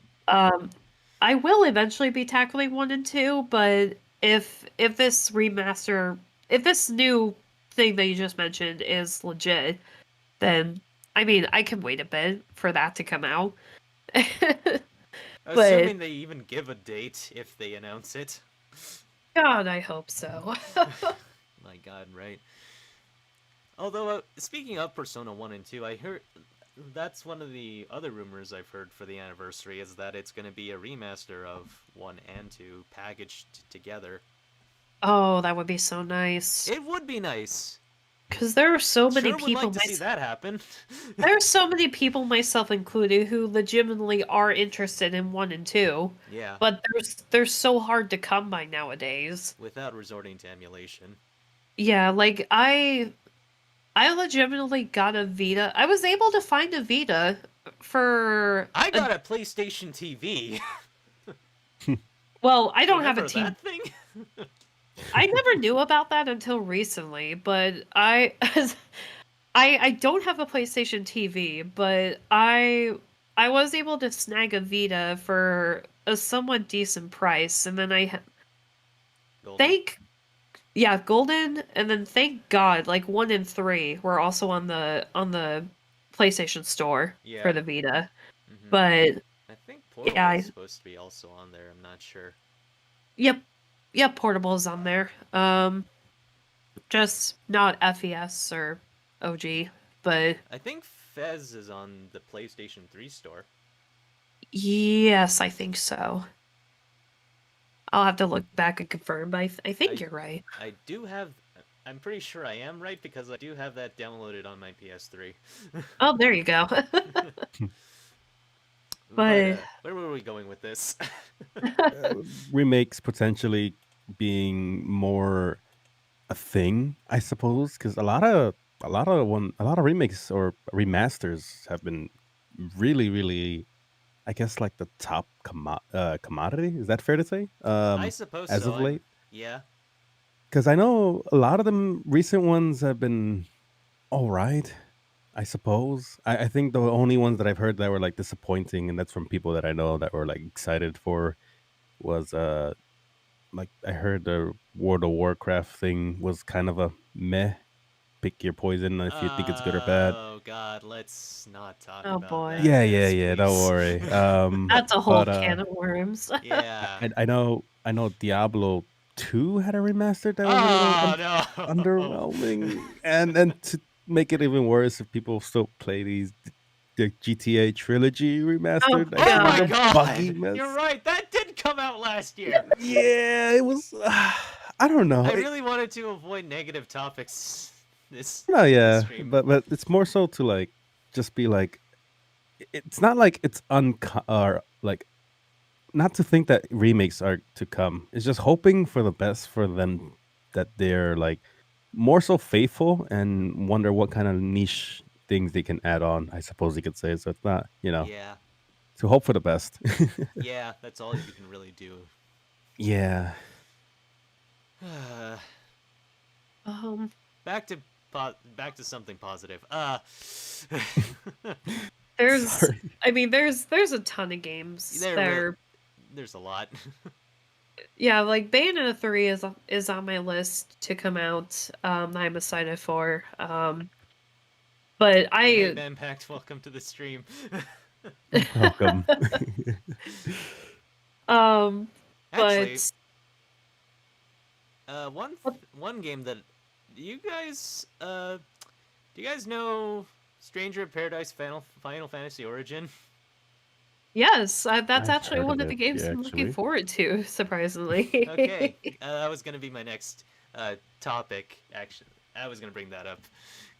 It's clashing very heavily in terms of tone, but I'm actually kind of interested. Yeah, like, I mean, all the chaos memes aside, Chaos. but it legitimately looks like a fun. Souls. It legitimately looks like a fun game. Yeah, it's like Souls, Well, Neo, I Soulsborne, but guess. Final Fantasy. Yeah, Yeah, Neo. Souls, like, yeah, Neos. It's interesting, actually. It looks really. I don't want to say different, but it looks something that's like definitely out there to keep an eye of. Seems really promising, It kind of. reminds me of those edgy 2000, those edgy games that were released in the mid 2000s. yeah. Yeah, you definitely gets those vibes, to be Limp honest. Bizkit, like the fucking protagonist playing a Limp Bizkit song as they fucking walk away after a Final Fantasy NPC delivers some exposition. What was Oh, that? man. Oh my Oh. god. Although we get to hear Chris Sabat stretching his vocals out as Chaos slash Garland, so that was really fun. It was really fun to hear him again. Oh yeah. Oh yeah, and this, I think the story will make a bit more sense to me personally, once it does come out. Yeah, Since I did play like Final Fantasy 1, yeah. Mhm. since this upcoming game is supposed to be a prequel to that. Yes, that's what I've heard too. Right. So that gets me even more intrigued by it. As soon as I heard that, I'm like, oh, a prologue to a prologue to a game that literally saved Square from bankruptcy. Let's go. I Speaking think of Square's no. definitely pushing these out more and more. A lot of these little, I think, different titles now. Yeah, Cause what was the last one before this again? The remix? Or no, am I the last forgetting Final one? Fantasy game. I think it No, was 7 remake. Yeah, yeah, it's it the was remake, right? seven remake, not counting It's Final Fantasy 14 Endwalker. yeah. Yeah. Oh man. I Just a haven't quick played thing. it, so I I'm wouldn't not know. saying anything. It's just the resurgence of people that have been playing Final Fantasy 14. 14 online is outstanding because Crazy, yeah. it's not something you think you kind of see people enjoying again. Because I only got into it somewhat recently, not recently, but like a few months ago too. And let's just say I've been enjoying it very, very much, and I'm actually also in the midst of halfway through Shadowbringer and going into Endwalker very soon. Mm. So that'll be exciting to see where it goes. Honestly, it's interesting to see how Square Enix, because I heard nothing but good things. So I've heard nothing but good things about the critically acclaimed Final Fantasy 14 that you can play now with a free trial that can get you up to level 60 or however that copy pasta goes. Oh no! I am still part of that free trial. I haven't been able to. I haven't Play. really had time to log in for a while, but Well, considering the current state of the world and the current state of the game, stability, and a bunch of other cryptic bullshit that we're not gonna get into. Yeah. yeah. But But yeah, that's. there Is there anything else that I want to talk about? Because there's There- like so many things there coming out. are a lot of quite a few like other Square games. Speaking of which, that are coming out, that I'm very much looking forward to. Oh yeah, what would be one? Triangle Strategy first and Oh yeah, foremost. that's right. That is coming out. Oh, March 4th. I don't think I'll get a chance to play it, unfortunately. I'm kind of busy. But, yeah, that's a really promising game, especially considering it's by the same developers as Octopath. I'm hoping. Obviously, these two games are not connected at all. But They I'm don't hoping. seem to be. Yeah, I'm hoping to have Octopath finished by the time this comes out. Slash, by the time I'd be able to play it. But God, I played the demo when it came out, How and was that? I fell in love with it. Like I don't play a lot of tactical RPGs, but this seemed really solid, and of course with the same team as Octopath, like the art style the just as music beautiful as too, always. wonderful. Yeah, the characters seem great. I mean, despite this being like a 3-hour demo, you don't really get a lot of time with the characters because it's mostly focused on the gameplay. Right. But um yeah, no, it seems really solid and I'm looking forward to it.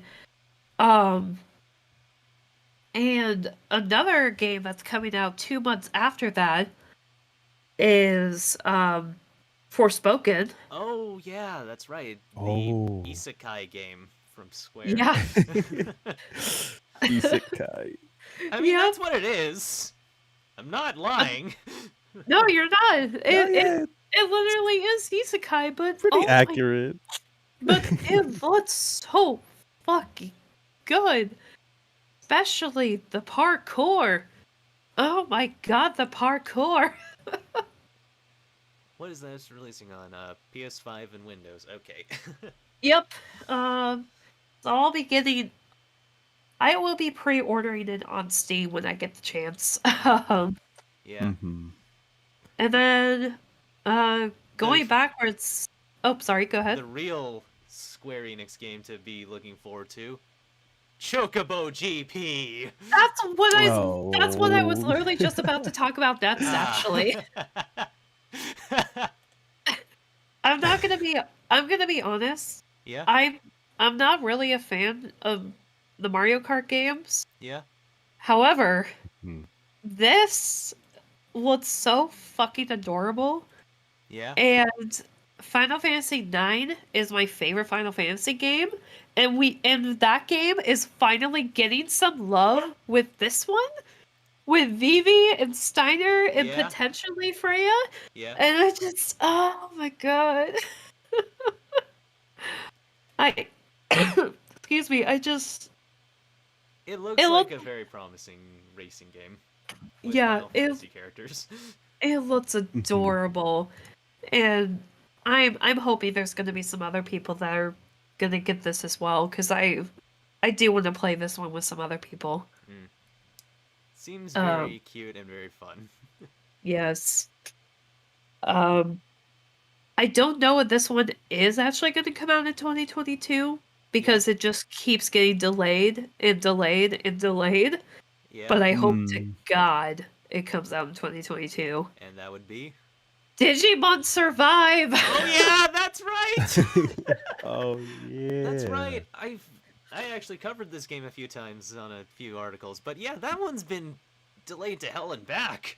But considering all the recent movements I've heard about it getting like actual trademarks and shit, like it might actually release within this year, maybe early this year. It might God, I actually hope happen. so. I have been looking forward to this game for so long. It's another tactical RPG, but with obviously Digimon. Yeah. And I believe that if any of your units die, it's a permadeath system. So it's going to be very interesting. Yeah. Just it's been so long since I played a Digimon game. The last one I played was the first Cyber Sleuth game, way back in like anywhere between like 2016 to 2018. Is that really what It's we just, consider really long now? I mean, for me, in terms of Digimon games, Yeah, yeah. 2015. Yeah, that's fair. That's 5 years. Yeah. Wait, 7 years now. I mean, there is the second one I still need to play, but I don't know. Well, we'll see when that actually happens. As for a game that I'm kind of really looking forward to, Splatoon 3? Oh, yes. Yeah. It's more of I might be the only one kind of excited for it because I kind of really like the gameplay of Splatoon and kind of the single player campaign of Splatoon, but that I'm really looking forward to it, and the stuff that they showed back in E3 was really promising, and I'm really looking forward to seeing that. Oh, yeah. Oh, gosh. Yeah, There's a there's lot of just some, there's a 2022 is looking to be a really good year for games. oh, yeah. Definitely. Couple more honorable mentions I want to quickly bring up Yeah. too. A Plague Tale Requiem. Oh I'm yeah, very that much looking Oh, forward actually looks to. yeah. really cool. I saw the trailer That for one looks that really at promising. TGA, and If that actually looks really cool. It makes me want to actually play the first game. do it. Yeah. I played the first game. God, it was either the end of 2020 or the beginning of 2021 that I played it. Right. The first one. And wow, I fell in love with it. It's a single player linear, like just 10-hour story based game. Yeah. But it's very good. And I was very surprised that this got a sequel. Um they first showed this at I forget when exactly the timeline was, but it was like during one of Xbox's Yeah. shows. I think it was like at E3. I think it was slightly before that. I'm not too sure. Yeah. But yeah, that was like a surprise announcement for me, and I got so psyched for it. But I'm very much looking forward to that. And Coffee Talk Episode 2 is another honorable mention for me. That is a name I have not heard before. Coffee Talk is an indie game where excuse me, oh my god, I'm so sorry. No worries, take your time. Coffee Talk is an indie game where you're playing as a barista in this coffee shop, and you're just like listening to other people's stories and like helping them get through their problems, and it's actually a really relaxing game, and I really enjoyed the first one. So I'm very much looking forward to the second one Yeah. whenever that comes out. There's no release date for this one, unfortunately. Yeah. At least not just yet. I think it's slated for 2022, but yeah, whenever it does drop, I will probably be playing that immediately. Because that was Sounds definitely an indie that became a favorite. it sounds interesting, and I Yeah. think I've actually heard about it. Actually, like on under my radar, I definitely hear a friend mentioning something along the lines of it. Mm-hmm. Um, but for another one to be announced, that's interesting. Oh yeah. Is there Uh, anything that you can think of, Jacer, that you are looking forward to this year? I've said mostly. I know for sure, like Elden Ring, of Yeah. course, Dying Light. Um, I never played uh and much of the God of War stuff, but I'm sure some people Oh are yeah. super excited for it. Oh yeah. Ragnarok, Ragnarok that's the is one. coming out next year, isn't it? Or Mm-hmm. this year. And oh, this, yeah, right. Gotta get used to that. It's this year now. But I think Suicide Squad had a game Oh too. yeah, that's right. That Actually, is coming out. yeah, I remember it just now too. I'm like, I think it looks really interesting. To be honest, I don't know. I didn't hear many people talk about it, but it looks really fun. To Yeah, be it's by honest. Rocksteady, the same guys behind the Arkham series. So, if Mm. nothing else, it could be very fun. And like you guys mentioned, A Plague Tale Requiem. I still had to try the first one, so Yeah. that really soon. Arceus, of course. I never actually played any of the previous Horizon game. I know there's a new one announced Oh yeah, coming that's out. right. Oh yeah. That is coming out soon. Hmm. And I think those are the only ones that I can think of, to be honest, off the back of my head. Oh yeah, Forbidden West coming out February. Oh. Yeah, Oh that's very wait, soon. actually, there's a remastered for Life is Strange. Yeah, remastered collection. Yeah. She Yeah, I wanted to try it both out brought too, up. actually, at some point. Yeah, it's coming out February on the Windows, the Switches, the PlayStation boxes, all that stuff. Yeah, Yeah. that's as I mentioned earlier, that's got the first one and the prequel Before the Storm. Yeah. Oh, so if you are able to get your hands on those, highly recommend those. Um, yeah, I would play the first one and then the prequel just to avoid spoilers. Hmm. Mm. Um, but yeah. Although if And there's, although there is two games that I'm kind of personally really interested in. I'm not sure if you. Well, either way, it's Azure Striker Gunvolt 3 and fucking Gunvolt Chronicles Luminous Avenger X2, which are kind of like spiritual successor Mega Man games. It's by the same developers but of the Mega Man Zero games, Inti Creates. oh.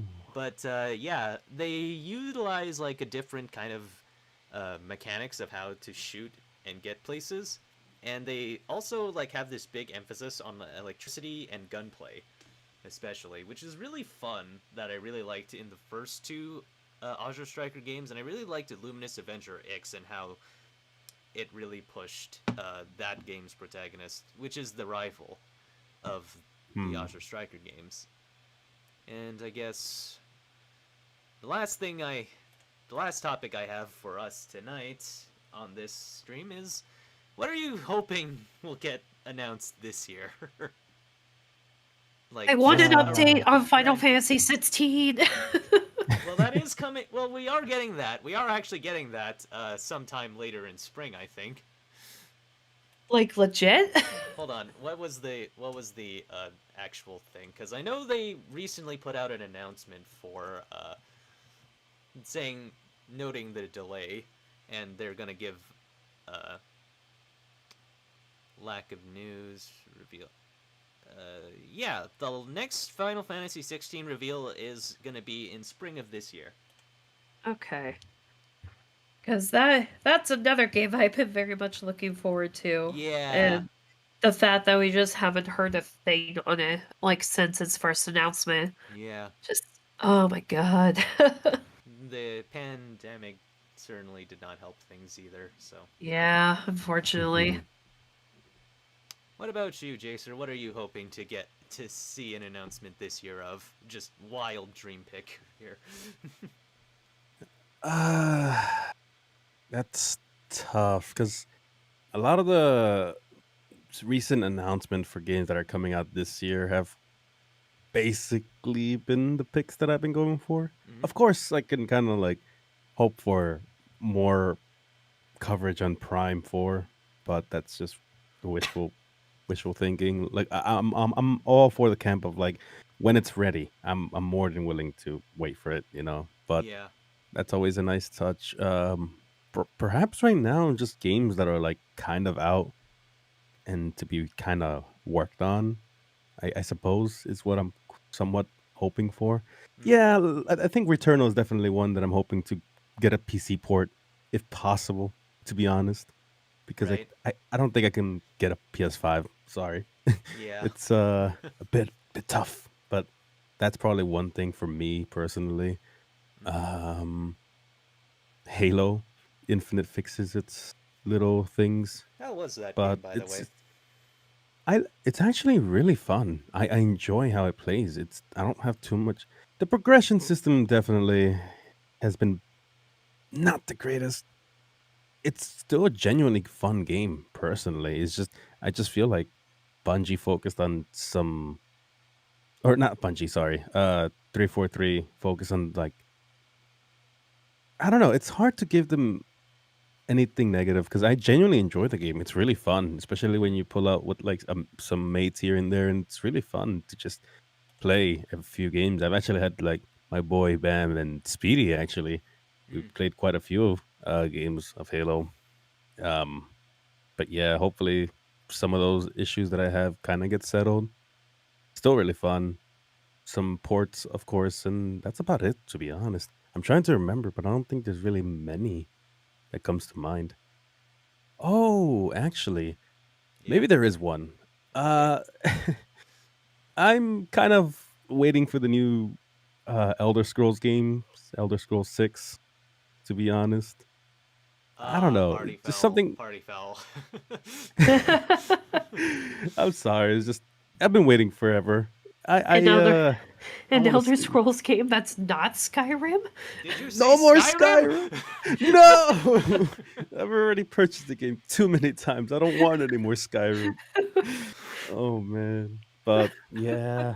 Anything that's not Skyrim, please. Okay? Please. Come on, That's Bethesda. fair. But I That's think very that's what fair. yeah, I think that's what comes to mind to be honest at the moment. Honestly, Honestly. yeah. Like the only thing I can really think of is like Metroid Prime 4 and maybe like Hmm. that Persona 3 project that I've been hearing so much Oh, about. yes. Hmm. I Oh, another thing that just came to mind for Yeah. me. Although I haven't played the first one personally, I gifted this game to my fiance and he loved it. Um, and then the teaser announcement came out. Actually kind of hoping to hear more about Outer Worlds 2. Oh yeah, that is Oh, actually, you're right. didn't didn't they have a thing recently? Did they? Did they have Uh did Did they have they? like some kind of event? Outer Outer Worlds Worlds. Yeah. 2 They had something recently, trailer. didn't they? Like they Oh did yeah, like this. they had a trailer at E3. Yeah, it was like We're working on it, but we don't know when you're gonna get it. I think that's what yeah. it was. Yeah. God, what a trailer. It was just like, yeah, we're not gonna be one of those companies that like teases you with these like dub cinematics or whatever it was that they said. Yeah. It was I'm pretty sure that it was exactly that. It's coming, but don't worry about it. We'll show you when it's ready, okay? But Yeah. it's coming. It's coming. It's coming. Something's Oh coming. man. Don't worry about it. Yeah, no, I enjoy like watching my fiance play through that game. And I would actually would like to see more information on that to like anytime this year. Yeah, Hmm. that's fair. But yeah, for me, Metroid Prime 4, I don't think we're gonna get that anytime soon, because a lot of things happened. Uh, Yeah. And Yeah. Persona 3 project, I'm hoping that's still gonna be a thing. Uh, excuse me. But another thing that this is a super long shot, but what if we get like another another like unrelated Persona project that isn't a remaster, isn't a remake, but like just a brand new game, like not even Persona 6, just like a Persona spin-off. Oh, Not you know, hopefully Oh. not dancing again, but just like something new. I Like feel like maybe I'm the another only arena, who knows. I feel like I'm the only one that enjoys the dancing games. I bought But those. I really should play them. My opinion might change after this stream, who knows.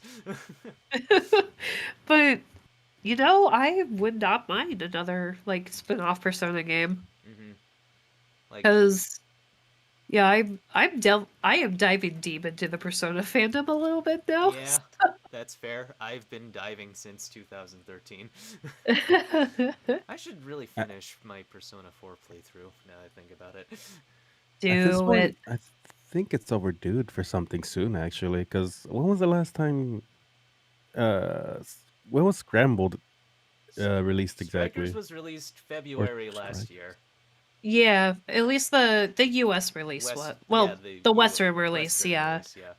Yeah. The Western Hmm. release was February, but when did it come out in Japan? Like 2 or 3 Two, years prior to that? 2020. I feel like it came out in 2020. Let Okay. me Yeah, check. that sounds right. Because it came out roughly the same time as Royal? Like, or before that? At least Yeah. there was enough wiggle room in between between both games that they were kind of back to back. Yeah, Hmm. Yeah, that sounds February 2020. We didn't get it until a year later. Yeah, that okay. So yeah, It's there was definitely due for definitely enough one. wiggle room between Royal Strikers releasing together. Hmm. So whatever that's coming out, maybe a new game from Persona, who knows. And I think that's all we've got for today. So I think we've covered everything that I wanted to talk about this year. If nothing else, we could talk about Sonic, the upcoming movies for Sonic and Mario. I Oh. don't know. No, I I mean, mean, we Uh, could. is there we anything? Okay, I guess we could go this in order. What are you guys hoping for that new Sonic movie? 'Cause that's coming out soon. Oh gosh. mm, Um, I it mean, has, Oh, yeah, go go ahead. ahead. Sorry. No, Oh, it's okay. just it's interesting. I'm still kind of thinking of how to what to think of it. That's fair. I'm I'm kind of interested to see like how exactly Knuckles comes into this movie, like story-wise.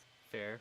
Cause for as long as I've known, like, for as long as I've known these, like, all these characters, like, yeah, Sonic and Knuckles have been rivals, but they've also been, like, friendly rivals for as long as I've known of. But I've never really seen them as enemies. So I'm Sorry. it's all good. I mean, this is probably just me, like, not really having played the 2D games, but um yeah, I'm kind of interested to see how that's gonna go Yeah, Hmm. because I was personally. about to say it ties into like specifically Sonic 3 and Sonic 3 and Knuckles, or Sonic and Knuckles rather, where they kind of where Knuckles is kind of the big rival to Sonic at the time, mostly because Eggman kind of he kind of tricks Knuckles into taking the Chaos Emeralds away from Sonic when he and Tails arrive on Angel Island. So that's kind of how that whole plot setup works for how they became rivals. And after that, they kind Yeah. of just became friendly rivals, and then they became friends, and they kind of lose the rival aspect over the years. So this movie bringing it back is kind of a fresh. It's actually good to see them actually pitted against one another in a different setting. Oh yeah. Yeah, I'm I'm thinking they're gonna tease, like, for whatever stinger they're gonna do. They're either gonna tease, like, Shadow or Metal Sonic next. Ooh. Mm, Yeah. I'm like 60-40 on Metal Sonic versus Shadow, though. Ooh. I could could go for be. either of those. Hmm. Watch me be entirely wrong, and it's Metal Shadow. The Metal doesn't Shadow? even- Metal Metal Shadow. Shadow. A character that doesn't even exist. I mean, if you count the Japanese Zombie Shadow, but whatever. Oh, Or man. Shadow Androids, for that matter. Oh my gosh. But that's probably just honestly the thing I'm like interested in the most Yeah. for that movie. Hmm. And more Eggman shine. Like Jim Carrey Eggman shine. Dude. Like Yes. Oh, hey, Speedy. Welcome to. We're kind of reaching the tail end of this, but welcome. Welcome. welcome. It's I'm always basically down to see more Eggman and what shenanigans he's basically ready to say. Like I said, I think it's gonna be an interesting film for sure. Yeah, Maybe it especially won't reach. Oh, go ahead. it's looking to be a lot more faithful to the Sonic games this time Mm, round, considering that a lot of the previous film was very, shall we say, vanilla kind of things that we've seen before.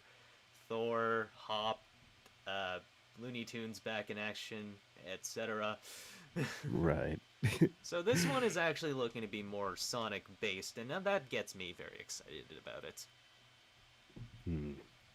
I'm definitely gonna be that guy that goes pointing at the screen, recognizing the reference. uh, Good. But yeah, that's. Is there anything else we want to talk about that movie, or shall we move on to the absolute cluster that is the Mario movie that's coming out? oh Oh my man, gosh. I I don't know anymore. We've been at this for a while. Yeah. I think it might be a good time to wrap it up, actually. Hmm. Unless you Yeah. guys have anything else you want to talk about that from 2021 um or coming up this year rather. Either one. let's see. I don't know, I don't really have Much like left. anything. Yeah, like I mean there were a bunch of games I just like, yeah, I started and I've really enjoyed them. I'm nowhere near close to finishing them. Yeah. But Actually, let's make a resolution right now. Oh Declare no. one new game that you're gonna play, and one new game that you're gonna play from your backlog. Go. oh gosh. Okay. Like one game that I'm gonna finish and then one game from the backlog? Yes. Okay. Okay. Besides the two games that I'm playing on stream right now, I'm like outside of those, I'm gonna say um new Pokemon Snap is one that I'm currently playing I need to finish. Mm. Um Oh. and then from my backlog, at least from what I can see right at the like right in front of me here, I'm very interested in Ender Lilies. I do want to Ooh, like play that. I that do want to is play that this year. that is a title I've heard about this year. Yes. Mhm. So, as for me, game that I want to complete, that I'm currently playing, that I want to finish, Metroid Prime, and game that I want to start, uh, Kingdom Hearts 2. Yeah. Mm. You Oh, could oh just yeah, and also finish Kingdom Hearts 1 as well. yeah, Chain of Memories, just watch the cutscenes for, honestly. Also, Psychonauts. I actually want to play that this year. Oh, I'm Psychonauts 2 is the It more was recent released one, last right? year. Yeah. He it's a says game his I game of the think. year, Monster Hunter Rise or Metroid Dread. It's hard to pick between those two. That is fair. My game of the year Mm. was Metroid Dread. What about you, Rise Jacer? seemed fun, but I don't think I would tackle many Monster Hunter games, sadly, on my end. But for games that I think I will definitely tackle for 2022, I think I've already said it. For sure, Elden Ring, Dying Light 2. Um, I need to catch up more with what's it called? Plague Tale. I've never got to the first one, so that's one that I want to go for sure. All right. Uh, I'm Yes. sure. I'm sure there's a few more here and there that I'm unfortunately forgetting. But like I said, I need to finish Dread because it's definitely been something I need to tackle at some point. Uh let's see. Think that's the ones that I'm hoping for right now, at the moment at least. All right. So, and with excuse me. And with that, I think that's going to close out the stream. So, thank you both for joining me in talking about this. It was really, really fun to get together and talk with the both of you about stuff from last year. And just recounting some really awesome banger games. So, thank you both for coming. Yes. It Oh was so yeah. much fun. Yeah, it was fun to be reminded of the games that I still haven't tackled and ones that I gotta definitely tackle at some point, or rather put on the back burner for sure. Hmm. Oh yeah. So, once again, thank you, and thank you both for coming. And where can they find you on the internets for both of you if they want to follow you or check out what you do? Yeah. Mm. So reminder again for me, at Oathkeeper94 with 2 E's and 2 P's on Twitter and Twitch. And also Instagram if you so choose. And then the one called Oath on YouTube. And Jacer? uh, you can follow the shenanigans I do. I usually do a bunch of random things, so I'm say sorry and also not sorry for some of them. At YouTube, Jacermoro, Twitter, where I occasionally post some snippets here and there of things that I might do, and I of course trying to stream more regularly on twitch.tv, Jacermoro, but underscore because I forgot the first account, unfortunately. But yeah. Yeah. And once again, you can follow me here. You can subscribe to this channel for more shenanigans like this. Not sure what the next topic will be, or what topic we're going to talk about next, or what date it'll be. I've been throwing around maybe a post spoiler discussion with Oath. If you're up for it, we could do like a the world ends with you spoiler cast kind of thing. Oh heck yes.